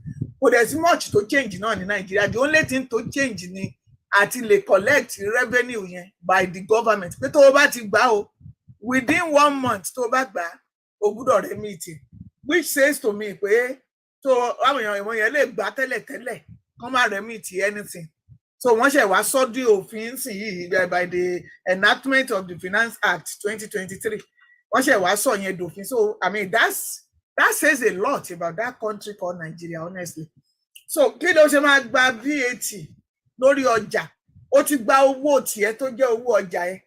The VAT is supposed to be for the government láti lè fi ṣe àwọn nǹkan fún ìlú. Wọ́n ṣe ọ̀nà, wọ́n ṣe omi, bóyá iná torí mi jẹ́ màá tó tún supply iná wọn sì yìí. Ọ̀nà àtọ́bí wo ló ń ṣe ìyá mi? Normally, àwọn nǹkan tó wà fún nìyẹn. Àwọn ará ìlú náà ti rí wípé gọ́ọ̀mẹ̀ntì gan olè. So táwọn náà bá kúkú jẹ́ olè, it's a question of ta ló lè ṣolè jù. So mo rọ̀ mọ́ náà ẹ̀ṣẹ̀ wá realize yẹn sì ẹ tó bá ti gbà o, tó bá gbà ní June, ó pẹ́ jù tó bá gbà ní June 10, ó pẹ́ jù by July 10, ó gbúdọ̀ remit ẹ̀ síjọba. Ṣó ṣẹ̀ṣẹ̀ nídìí kan máa ṣe atótó arére yẹn ni nílùú ibi tí òfin bá wà. Ṣé yẹn ẹ̀ṣẹ̀ wá jẹ́ enactment tó ẹ̀ṣẹ̀ máa gbé káàkiri pé there has been a change in legislation, o there has been a change in the government or something. I mean, it's just a baloney. You wonder how things and I keep saying, tí country yẹn bá máa change, wọ́n need àwọn new people. Ṣó yẹ yín tí orí wọn ò tí wà full of gbogbo oríṣiríṣi tó jẹ́ pé tán bá jí báyìí wọ́n jí sínú corruption tán bá lanu sọ̀rọ̀ báyìí corruption ni èmi tó ń jáde nínú wọn gan corruption ni tán bá sọ pé dúró dè mí ń bẹ̀ yẹn corruption ni. The government needs to do a re-evaluation of àwọn èèyàn tí wọ́n ń gbé sí di àwọn kankan kó má jẹ́ recycling of the same old people tó jẹ́ pé gbogbo agbárí wọn bí ìgbà tán là á tán ṣe kiri ní autonomy tán wá kó corruption síbẹ̀. They can't do anything but be corrupt. It's so terrible. àti ẹ̀mọ̀ bóyá láéláé Muhammed láéláé àbí kí ló ṣe ń pè. ẹ ṣáà tiẹ̀ mọ̀ pé yẹn pé wọ́n bí mọ́ irọ́ ni láì tí ẹ mọ̀ yẹn. Bá add addendum sí nǹkan tí mọ́mí sọ. Okay, number one no, mo wò pé essentially nǹkan tó ní kó máa report monthly sí òní ti withholding tax, because usually àwọn companies wá àwọn èèyàn tó máa ń ṣe transaction wá withhold tax tí wọ́n ó yẹ kán remit fún government, and usually wọ́n look at the end of the year, but because pé wọ́n kì í remit and government is unable to trace and track all of these payments. You know, can pay society to just pay system was strong. Tell you about this sanwó immediately. Probably ó yẹ kí government ní system tó wà in place tó jẹ́ pé wọ́n lè mọ̀ pé oye buy. Tàbí àwọn auditors á ṣe calculation here after a period of time. But now with the law nísìn, it is now important for them. If tax number we told there, tí wọ́n san during payment, pé wọ́n gbọ́dọ̀ remit sí government within 1 month. But kíní kan tí mo fẹ́ sọ ni wípé talking about the quality of leadership and having to change the characters in government in Nigeria. I think essentially this is something that will never work easily, except if there's a revolution or there's a kind of drastic situation that can change, that can cause a sort of disruption in leadership structure. The reason is because Nigeria has a leadership grooming architecture that is very, very terrible. Now, the way the leadership training is structured, people have to move from political parties, from local levels to the top. And these political parties are structured around corruption. And so when you have that kind of a system, when you have that kind of a value system, even if you're a native doctor, you can't.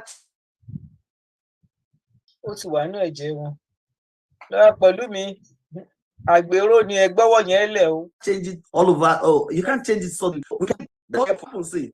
Even though I never supported Obi, I knew quite all right that Obi had the opportunity to come into a system that can possibly change the country just because of the possible momentum that his aspiration was gathering. But this also happened during Buhari's time. Buhari came at the time when Nigerians needed a savior, when Nigeria needed someone that can liberate them.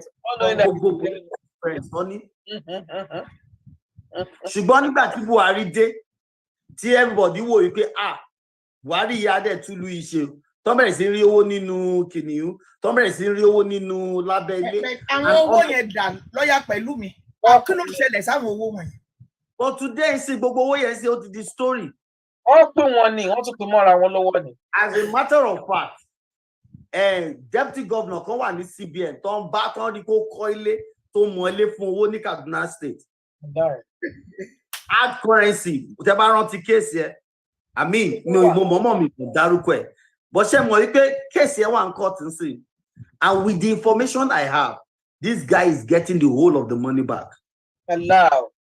That is the kind of country. Though our lawyers there no one more pay Jack want to pay serious business. Táwọn bá recover owó yìí o.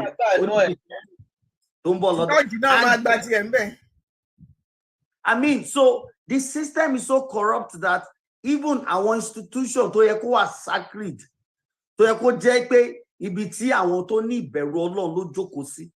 These institutions are terrible. They are shameful with the kind of character that is being exhibited by people who are trusted with these positions.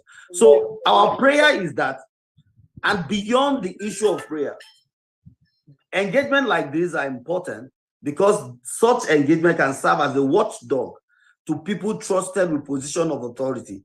However, we need to, in one way or the other, get involved. There must be replacement for the quality of people handling the affairs of the nation. That's right. I mean, and that is why nígbà tí Baba wa lẹ́kan tán sọ̀rọ̀, wọ́n sọ categorically pé the only thing to lè liberate wa only Yoruba nation. I mean, there's no better surrender note than that. This is simply because possibly want to hold Nigeria front and back, want to want elements to lead country now. At times, tíjọba bá ń ṣe nǹkan kan, ẹ̀rù pé ìyanu ti fẹ́ ṣẹlẹ̀. But ó lè jẹ́ intention wọn gan láti bẹ́ lómi jà, not really take gbogbo àwọn steps here. So we have a long way to go as a country, and I think God can only help us. Amen. Lọ́yà pẹ̀lú mi, bẹ́ẹ̀ ṣe ń sọ yẹn, my heart bleeds. Kọ́lọ́run kó ṣàánú. But this president now has an opportunity to look into the way countries of the world are made. Ṣebí country tá a wà yìí náà, there was a time tó jẹ́ pé àwọn mafia ni wọ́n gbàbẹ̀ kan. That's right. Even títí kan ra garbage pé kán kó garbage, àwọn truck tó ń kó garbage. Wọ́n sọ ṣe débi pé tó o bá lọ fire garbage kíní kan tó ná ọ̀nà tiẹ̀, ò ní rí any other garbage tó máa bẹ́ẹ̀ kó. There is fish industry níbí yìí tó jẹ́ pé àwọn mafia non control gbogbo ẹ̀. Tó o bá ṣẹ̀ wọ́n máa pa ẹ́ kò dẹ̀ sí nǹkan tó máa ṣẹlẹ̀ because àwọn náà, then you also have the KKKs. So kò sí, kì í ṣe pé bóyá America yìí náà all of a sudden pé wọ́n perfect. But there are people who move in the direction of things have to change. That's right. And even though this man messed up later, Mayor Giuliani, he did a lot in New York. He did a lot as a prosecutor, even before he became the mayor. You know, Oran for mayor like lose because of his work during the time to get prosecutor, which him prosecute him. You know, he was the one that put a stop to all that rot. There is a rot right now that this president is meeting. And one thing, to get statement, continue so tomorrow, he will be able to make a difference. One, he said from Buhari, commissioner, I begin to minister, Fura, so for somebody that didn't do all that, then you don't owe any tó kúrò ńbẹ̀ anything láti sọ wípé okay even though mo mọ̀ pé ìṣiṣẹ́ burúkú ló gbé tí mo bá ní kí n change ẹ̀ màá ṣẹ́ kò sí yẹn ńbẹ̀ tó bá jẹ́ tòótọ́ ní nǹkan tí wọ́n sọ yẹn o pé wọ́n tọrọ fúra wọ́n tọrọ minister wọ́n tọrọ kinní kankan. Then he has this opportunity to start on a very clean slate. A few of the steps don't be already seen show that he's capable of bringing the changes. But that's to is not taking those steps in a vindictive way. Because that's another thing. He fired the EFCC, he put another person, the deputy in the CBN. Ẹ má bínú nínú ilé, ọkọ sọ pé ṣáà ṣúọ̀ pé kì í ṣe pé bóyá ó lọ gbé Emefiele torí pé Emefiele máa tú àṣírí nípa William Fan tọ́wọ́n náà gbé wá nígbà tó ń ṣe kinní tó yà sẹ́gbẹ̀ẹ́ ilé wọn tó ṣìnà ilé wọn lọ́jọ́ sí ni. Kò yẹ yín èyí. Even if it is then, it was not in government. That's right. It was not in government. At least so I can assume that whatever money he made at that time was because the government of the day is rotting and allow business people to take that money. That's right. You understand? Ìyẹn yàtọ̀ sẹ́ni tó fi sí in charge nǹkan. Owó tó fi sí ìṣẹ́ tó fún olóògbò tó wá ń kó yàtọ̀. So I really think he has a great opportunity to redeem what looks like irredeemable. He has the accent, he has the law, he has the weapon to be able to do it and change it. I wonder among Canton law because the wife was a two-time senator. One more one shame booby any bugari long. They can put a stop to that. That's right. Ṣebí èèyàn kan ló jáde ńsìn tó mú ìwé jáde pé kí lorúkọ man yẹn Iyepe Honorable Iyepe that came out and said àjọ make òfin yìí ni mo mọ bẹ́ẹ̀ ṣe change ẹ̀ kì í ṣe nǹkan tá a agree sí ni ìfẹ́ bá fẹ́ pa nǹkan ẹ̀ pa òun. That is somebody So we can see that there is still like a small light.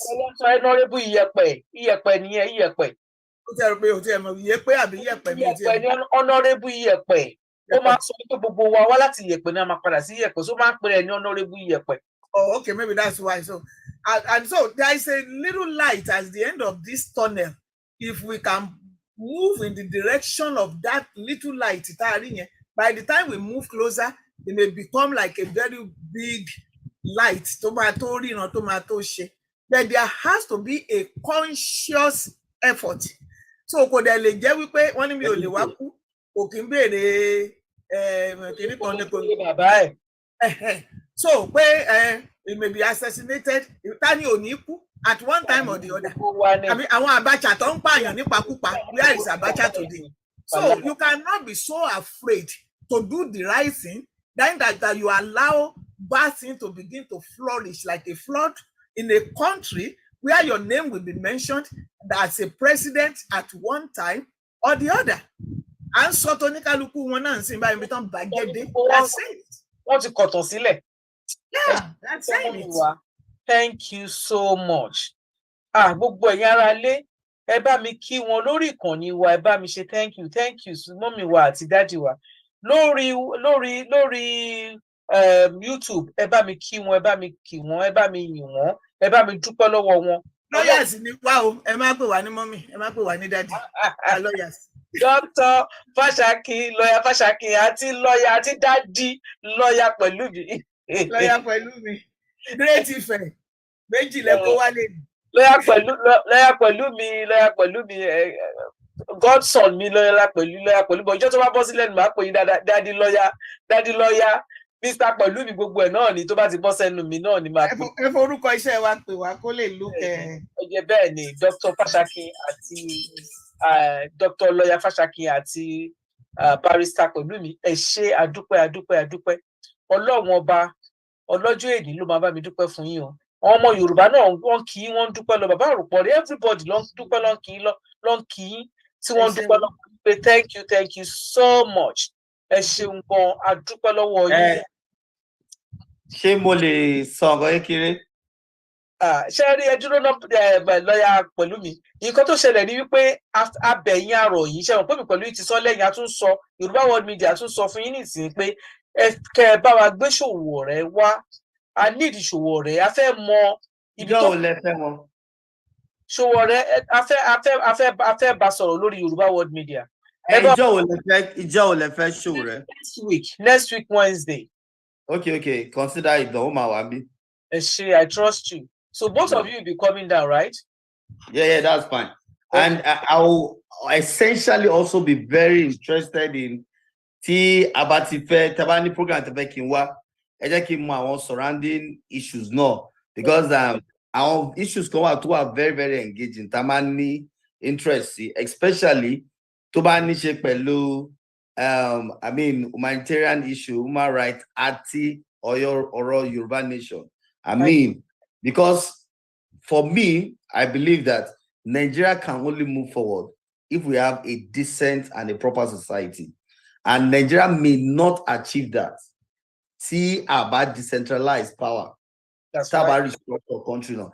Our lab can say and she business to the glory of God we're comfortable. But unlike you know to jẹ́ wọ́n gbìyànjú tí wọ́n jìyà tí life won't ní structure country yìí ò work for. Ẹ wo bí mọ́mí wa ṣe something Tinubu is starting on a very impressive note.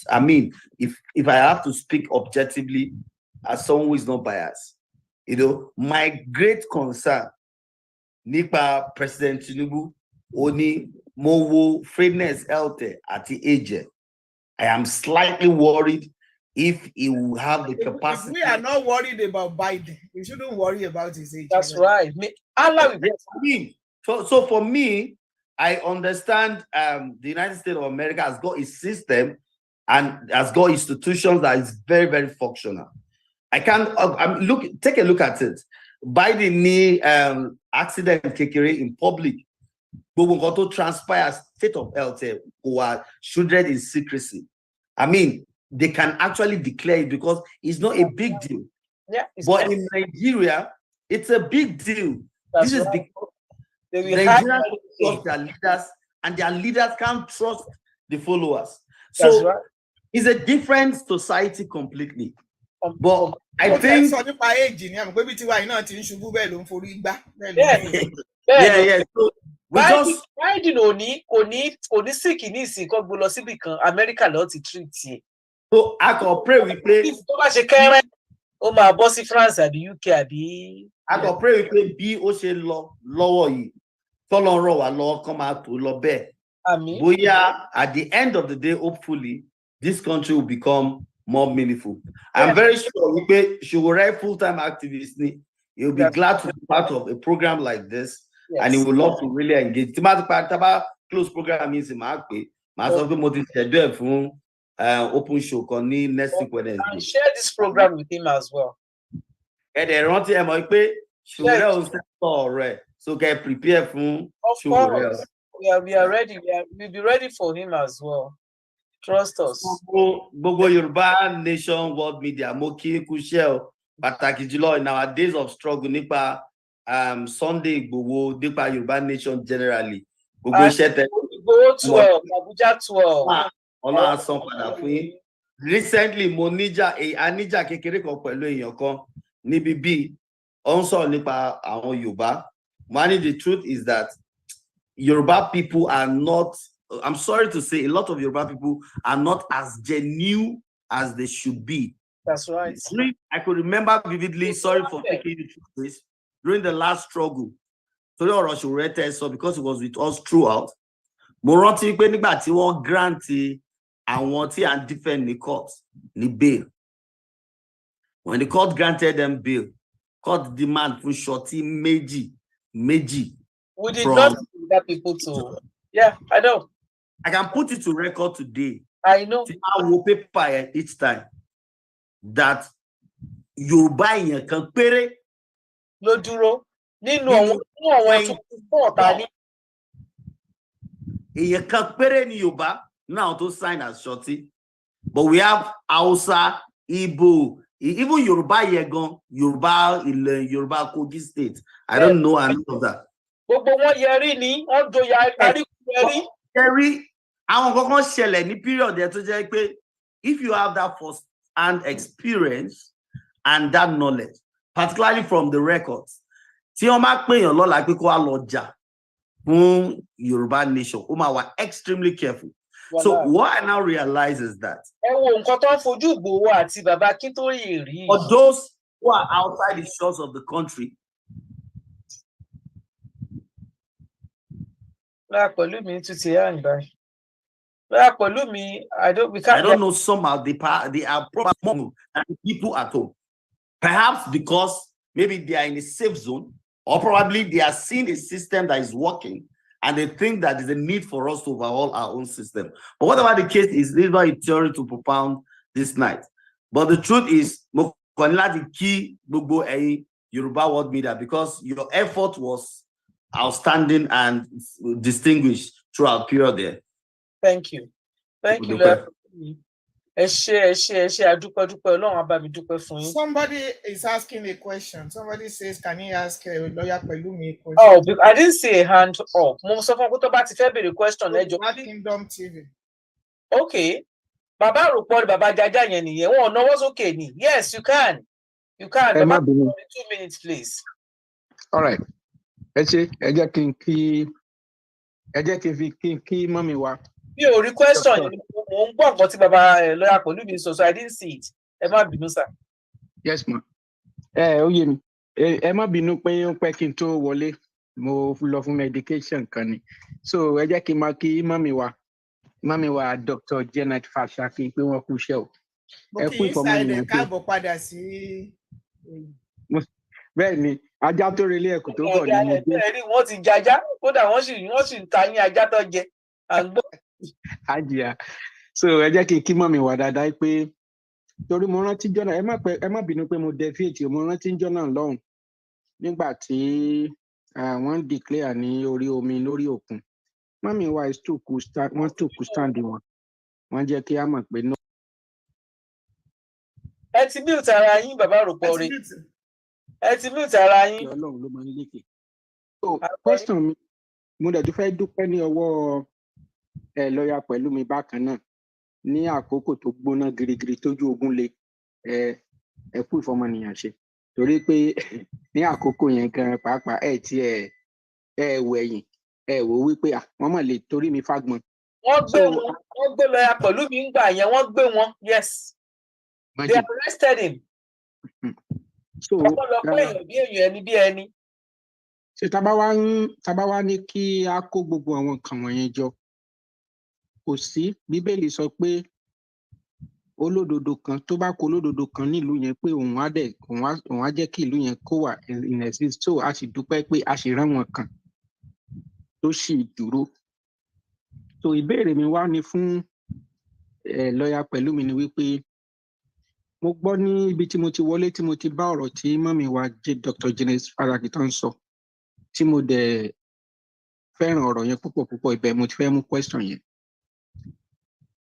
A rí wípé láti score ọmọ wa yìí, bàbá wa yìí, ẹ̀gbọ́n wa yìí, Tinubu, ó sì wà álè. Ẹ dẹ̀ tún sọ lẹ́ẹ̀kan yẹn pé health status àbí nǹkan kan bẹ́ẹ̀ yẹn.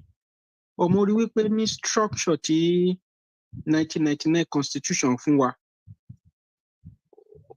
mò ń wò wípé ǹjẹ́ kò ní ká bàbá yìí lọ́wọ́ kò ẹ̀yin gẹ́gẹ́ bí amòfin. So ìbéèrè mi wá ni wípé ẹ̀yin gẹ́gẹ́ bí amòfin sà, kí ni nǹkan gan-an? Bàbá Aropo rẹ ẹ má bínú torí tọlọ́run ọba. Ṣé rí 1999 constitution yẹn is another topic on its own. Tàbá ní ká dá sílẹ̀ lénìí kò ní tán. Ẹ jẹ́ bàbá pẹ̀lú mi bá wa kọ sílẹ̀. Wọ́n ẹ jẹ́ kó béèrè question yẹn náà. Ẹ jẹ́ kí n béèrè question mi. Is another topic. Dẹ̀ ní time mọ́. Ẹ jẹ́ kó béèrè question ilé náà. Ẹ jẹ́ ẹmọ́kànlé àsíbẹ̀ ẹ jẹ́ kí n béèrè ìbéèrè ẹyọ kan yẹn.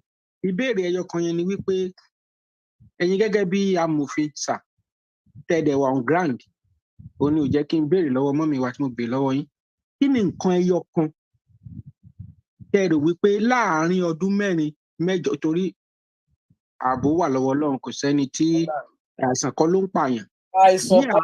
Ní àárín ọdún mẹ́ta àbí oṣù mélòó kan, kí ni nǹkan ẹyọ kan tẹ́ rò wípé tí Bọ́lá Ahmed Tinubu tó ti bá wọn jẹ tó bá dẹ̀ ṣe nǹkan yìí, ìlú yìí dẹ̀ máa dáa fún ìran tó ń bọ̀, ìlú yìí dẹ̀ máa dáa dẹ̀ máa lórúkọ rere. Kí ni nǹkan ẹyọ kan tẹ́ lè gbà ní àmọ̀ràn kó ṣe? Nǹkan kan tí mo lè gbà nígbà Mr. President ní àmọ̀ràn kan ṣe ni pé I'll seriously beg Mr. President láti restructure Nigeria. And in restructuring Nigeria, I believe strongly that Mr. President can do it. Number one, restructure is one cardinal manifesto of APC, even during the Buhari's regime. Nígbà tí ariwo àti engagement pọ̀, particularly nígbà tí ọ̀rọ̀ Sunday Igboho ṣẹlẹ̀, wọ́n ní láti set up one funny committee led by El-Rufai, yes, if I'm not mistaken, to review the APC's manifesto as per restructuring. Now, teba wo record Tinubu was part of NADECO. Tinubu has this socialist background, despite the fact that he's a politician. And I mean, he has been around people who have a lot of different form of social engagement and social understanding. In view of that, one good thing for the president is the fact that the president is leading a popular party at the National Assembly. The president was able to get a preferred candidate as the Senate president and as the Speaker of the House of Reps. So with that alone, the president can actually restructure the country. This is the fear of everybody. No president wants to lead a weak government. No president wants a situation where the regional organs, regional part of the country is stronger than the federal government. I mean, just because of personal glory or some reasons I do not know. But we can actually restructure Nigeria, not necessarily dividing the country. Right. Even though we think we practice federalism, we practice what is more or less like unitary system. So I am thinking that for example, wọ́n bá yọ àwọn nǹkan kan kúrò ní exclusive list, tí wọ́n jẹ́ kí states lè legislate láti lè control some of those states, we can gradually actually restructure Nigeria by beginning to think that at the state level. I mean, these are engagements that, and this just for example, these are sound engagements that people of knowledge must engage from different perspectives. I mean, so that we can get a spectrum spoken view of these issues. But think about it, sir. Tabani be state police. Tafi be currency at the military, at the defense, see our federal government. Tajeki state who are strong enough to generate to control natural resources to each state. To allow this state, I don't know, I'm just suggesting, go control them and all of that. So if we see devolution of power to reduce Agbara Abuja, elected ones are desperate láti lọ sí National Assembly. For example, last time, there was a time till Lagos State didn't try láti gba special status. In contrary, láti ṣe indirectly, Lagos is trying to have a state within a state. I mean, we want to down. But can you pay Lagos State need a special status there? I know whoever is the governor of Lagos State will transform Lagos State, and Lagos will be like a small London. Though Lagos might be expensive, but Lagos will be safe, will be decent, and a lot of things will happen. So, tí government badly restructure Nigeria, tí àwọn olóṣèlú tó ń desperate láti lọ sí National Assembly, tó ń bẹ̀rẹ̀ sí reduce interest, tó di pé wọ́n bẹ̀rẹ̀ sí commit more resources at state level. I think from at that point, because think about it, sir. Nnamdi Kanu tó ń jà ní East, tó bá discover wípé the National Assembly in Abuja and the office of the president is just a place tó jẹ́ pé gbogbo wọn lọ ń gather láti ní ceremonial discussion and all of that, and that the main thing tó ń ṣẹlẹ̀ is in everybody's state. And it's so wípé okay pé òní wípé Fulani herdsmen wọ́n threaten àwọn èèyàn, and the state governor is helpless because of the OJ chief security officer lórúkọ, but could control police by structure of Abuja. So it is my prayer, and I feel very strongly that Tinubu bá ṣe ní first term, only ṣe second term. But this is me talking from my knowledge. Now, if you put this within the political economic context, then and you put the different regions in consideration, I understand that some region of the country will not want to encourage for restructuring because it might not be favorable for them. Because northern ló ní epo, ló ní gbogbo nǹkan tó ń ṣẹlẹ̀ ní Nigeria lónìí, torí pé wọ́n ní more political knowledge, wọ́n dẹ̀ invest ní politics ju Nigerians lọ. Ju our southerners lọ. Our southerners kàwé gan, and protect future. Ibi táwọn ti bímọ 12, àwa bímọ mẹ́ta, tó bá di ọjọ́ ìbò 12 á dìbò, mẹ́ta á dìbò tiwa. So we are allies. Our olóṣèlú ni wọ́n, that is their own career, and they have understanding of why they're doing all of these things. But recently, the whole world is even talking about leaving oil, going to alternative energy. But you know what? Once you discover the Nigerian government has invested a lot of money only through the state shit. Let's search for epo. It means $1 billion on every cocoa. But until the not with the hope and the expectation that within a few years, one better see exploration. I mean, at that level, Tolombashi Tomali Mariko need not at the very some level of equilibrium in terms of generating, in terms of economic generation and powers and all of that. Boya, the Northerners will begin to think towards restructuring. But if God helps Tinubu to restructure Nigeria, then I mean, Nigeria will be better for it, I'm very sure. Because if I can leave you to discuss and talk, I know you will talk tomorrow. Share one lawyer niye. Mommy wa Dr. Fashaki mo rí pé ẹ ń gbọ́ gbogbo ẹ̀ náà dẹ̀ ń gbà wọlé pé bẹ́ẹ̀ ni bó ṣe jẹ́ kó rí nìyẹn. Yeah, I can say something because I was near America, but I grew in Nigeria. We are part of the structure there. Okay. Yeah, Okay. I love that. I love that, and I man. meet I with love their that. lawyers. Our old student association were 1990. Hey, lawyer Pelumi 1990. Our 1990. And she come and meet. We are on there, you know. So through them, I know what is going on in the country. I'm for Yoruba nation, no going back. Okay.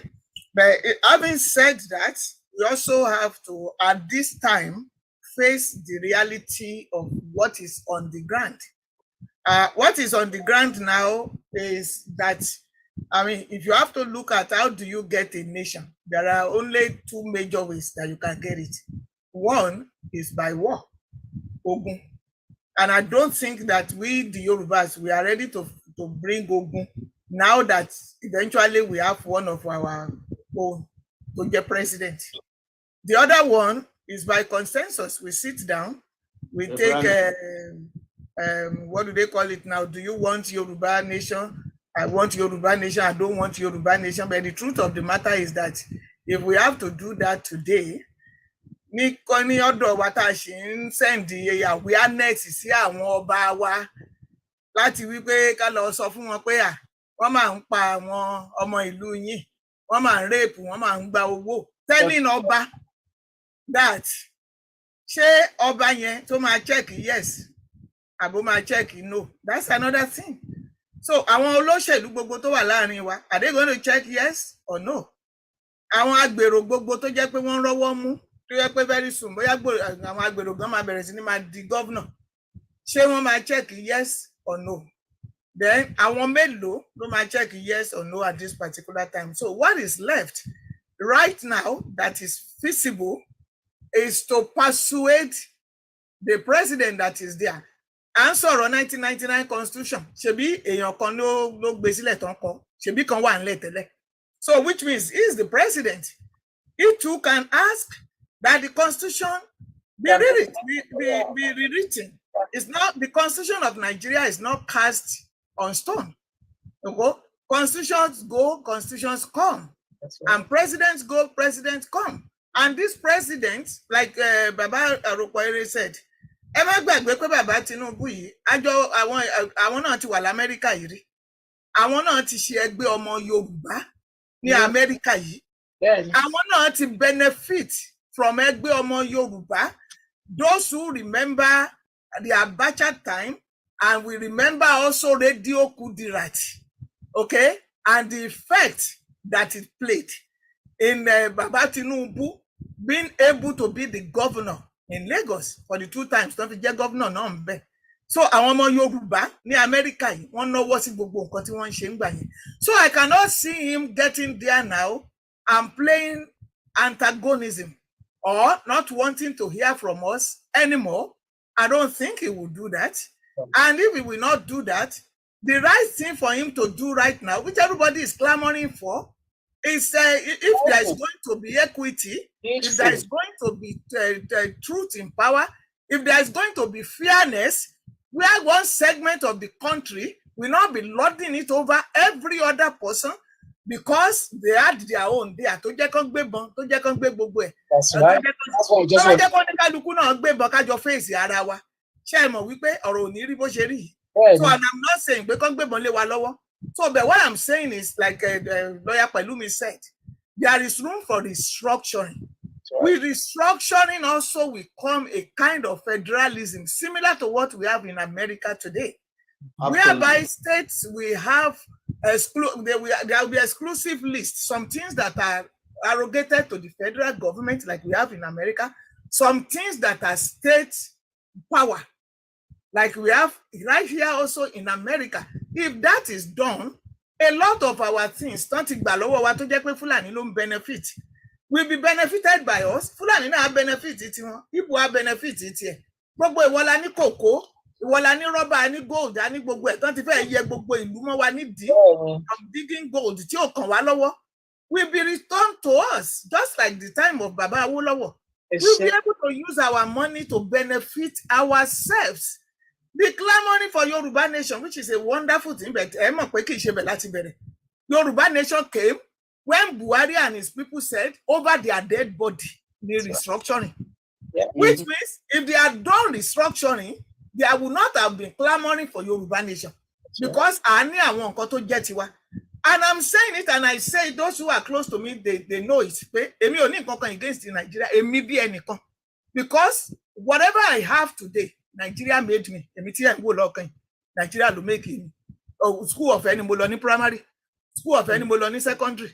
I went to nursing school. Once sanwó fún mi nígbà tí mò ń ṣe training level 4 láwà. Bẹ́ẹ̀ bá dẹ̀ ti jáde báyìí náà máa accelerate yín by 3 grades. Level 7. Bẹ́ẹ̀ bá tún ti lọ sí midwifery, ẹ tún ti bọ́ sí level 8 nìyẹn. And when I went to law school, I didn't have to pay because it was during the time of Bola Ige, who declared tertiary education free 4 years. I was married, I was a nurse, I was a midwife. Mo sáré lọ ṣe JAMB, mo pass JAMB, mo fò sífẹ̀. If anybody say law, 4 years, I didn't have to pay. Mo dẹ̀ tún lọ sí law school, ngbà tó jẹ́ ẹyọ kan ṣoṣo. Àbí bàbá pẹ̀lú mi ẹyọ kan ní law school, ngbà tá wà lọ síbẹ̀. Àbí isn't it? Kì í ṣe ìsìn tó ti dé ìṣẹ̀lẹ̀. Right. So, and it was so good. Everything was okay. I'm a lawyer today, thanks to Nigeria, or thanks to Bola Ige, who declared, I wouldn't have been, I would still have been my nurse or my midwife or whatever, no. Well, owó ìgbẹ́ òkè rùn ni a máa ń sọ nígbà tá à ń ṣe nursing, torí kò kì í rùn, àpògbé àpòtẹ̀ yín, kò dẹ̀ ní rùn, adẹ́rò owó náà. So, but I wouldn't, my standard wouldn't have been what it is now. That's right. You know, my orientation wouldn't have been what it is now. I'm supposed to hold Nigeria. Mommy wa Fashaki. Show me pé mi náà ṣe lè lọ sí law school ni torí mi náà mẹjọ ro bi ti. Kò ní age limit, mommy, kò ní age limit. I want to be a lawyer too. Yeah, ọjọ́ keje tí mo parí nífẹ̀ẹ́ tí mo ṣe exam ni mo bí ọmọ mi kẹta. Ṣé you understand? I was heavily pregnant. Kò sí nǹkan tó ní tó fi ń ṣèyàn. Wọ́n ní ẹ má gbóyún wá, wọ́n ní ẹ má gbọ́kọ wá, wọ́n ní ẹ má gbọ́mọ wá. Wọ́n ti gba show mọ́ mi lọ́wọ́ o. Gbogbo ilé o. Well, basically what I'm saying is if Baba Bola Tinubu, interesting, the right thing that everybody is clamoring for, which is to restructure. Tí ó bá dẹ̀ wá yáǹgbà yẹn, at least ọwọ́ wa náà kàn ti ẹ̀tẹ̀ ikú ìdà díẹ̀. Ó bá dẹ̀ wá di ogun lọ́jọ́ iwájú, at least àdúrà náà ti ní resources kankan. Àní sìn Fúlàní wá bá wa nínú ilé. Wọ́n ní èkútélé òkè ń tọ́lé ẹni wá pa. Wọ́n tọ́lé wa wá, wọ́n dẹ̀ ń pa àwọn èèyàn wa ń bẹ̀. Àwọn Yorùbá wá di ọmọ aláìní ìyá aláìní bàbá. Because I need anything, we don't have anything. Nothing. Wọ́n lẹ́yìn tọ́wọ́ ẹ̀ ò bá tẹ eku ìdà kò kí ń bèrè ikú tó pa bàbá wọn. Wọ́n dẹ̀ ní àjẹkún ìyà ni ó jẹ. Ẹni tí ò ṣe kinní kan tí ò ṣe gbá kan kinní kan. Ọlọ́run ní jẹ́ ká jà àjẹkún ìyà. Tó ń dìbòdé ní àjẹkún ìyà ni ó jẹ. Ẹ ṣe, Mama Fashaki. So he can do that for us, and that would be wonderful. That would be a step in the right direction for us as Yoruba people. Láti bọ́ nínú ìyà. We have a lot to take out from this broadcast. Engineer, pẹ̀lú gbogbo nǹkan tí àwọn lawyers wá ń sọ yẹn, ẹ máa mú bẹ́ ṣe máa bá wa yọ kúrò tí a máa ṣe kíni tí a tún máa nà fẹ́lẹ́fẹ́lẹ́ ó ti yé yín nǹkan tí mò ń sọ. Ẹ ṣé mo dúpẹ́ màmá mi Dr. Lawyer Fashaki láti ìlú US àti bàbá mi lawyer pẹ̀lú mi Ọlájẹ́ngbésì. Ẹ máa gbèsè ayọ̀ lágbára ti Ọlọ́run. Ẹ ṣé mo dúpẹ́. Thank you for coming. A pè yín, ẹ jẹ́ wa, àìmá lè jẹ́ wa mọ́ Ọlọ́run ò ní fi ṣàdánwò fún gbogbo wa àtàwa náà. A ní tẹ́ lọ́wọ́ ara wa, àdẹ̀ ní tẹ́ ní tìkà ní agbára ti Ọlọ́run. Ẹ ṣé mo dúpẹ́. Àti bàbá mi 66 wọ́n ti kúrò.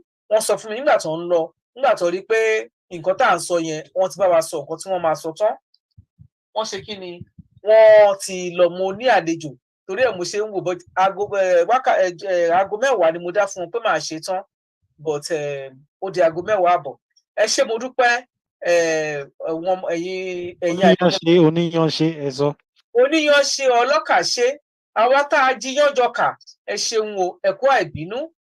Mo dúpẹ́ lọ́wọ́ ẹnjìníà wa tó ń bá wa ṣe kíni tó bá wa gbé ètò yìí. Ẹ má bínú gbogbo lé pé court ní àárín méjì nítorí pé kí ni kó lè dáa náà ni ṣùgbọ́n gbogbo part tí ẹ miss yẹn pátápátá òun náà ni ẹ máa rí wò bí ìran. Ẹ padà bá wa wò ó kàn disconnect for about 2 minutes ni ó dẹ̀ reconnect padà so gbogbo ẹ̀ pátápátá lẹ máa wò.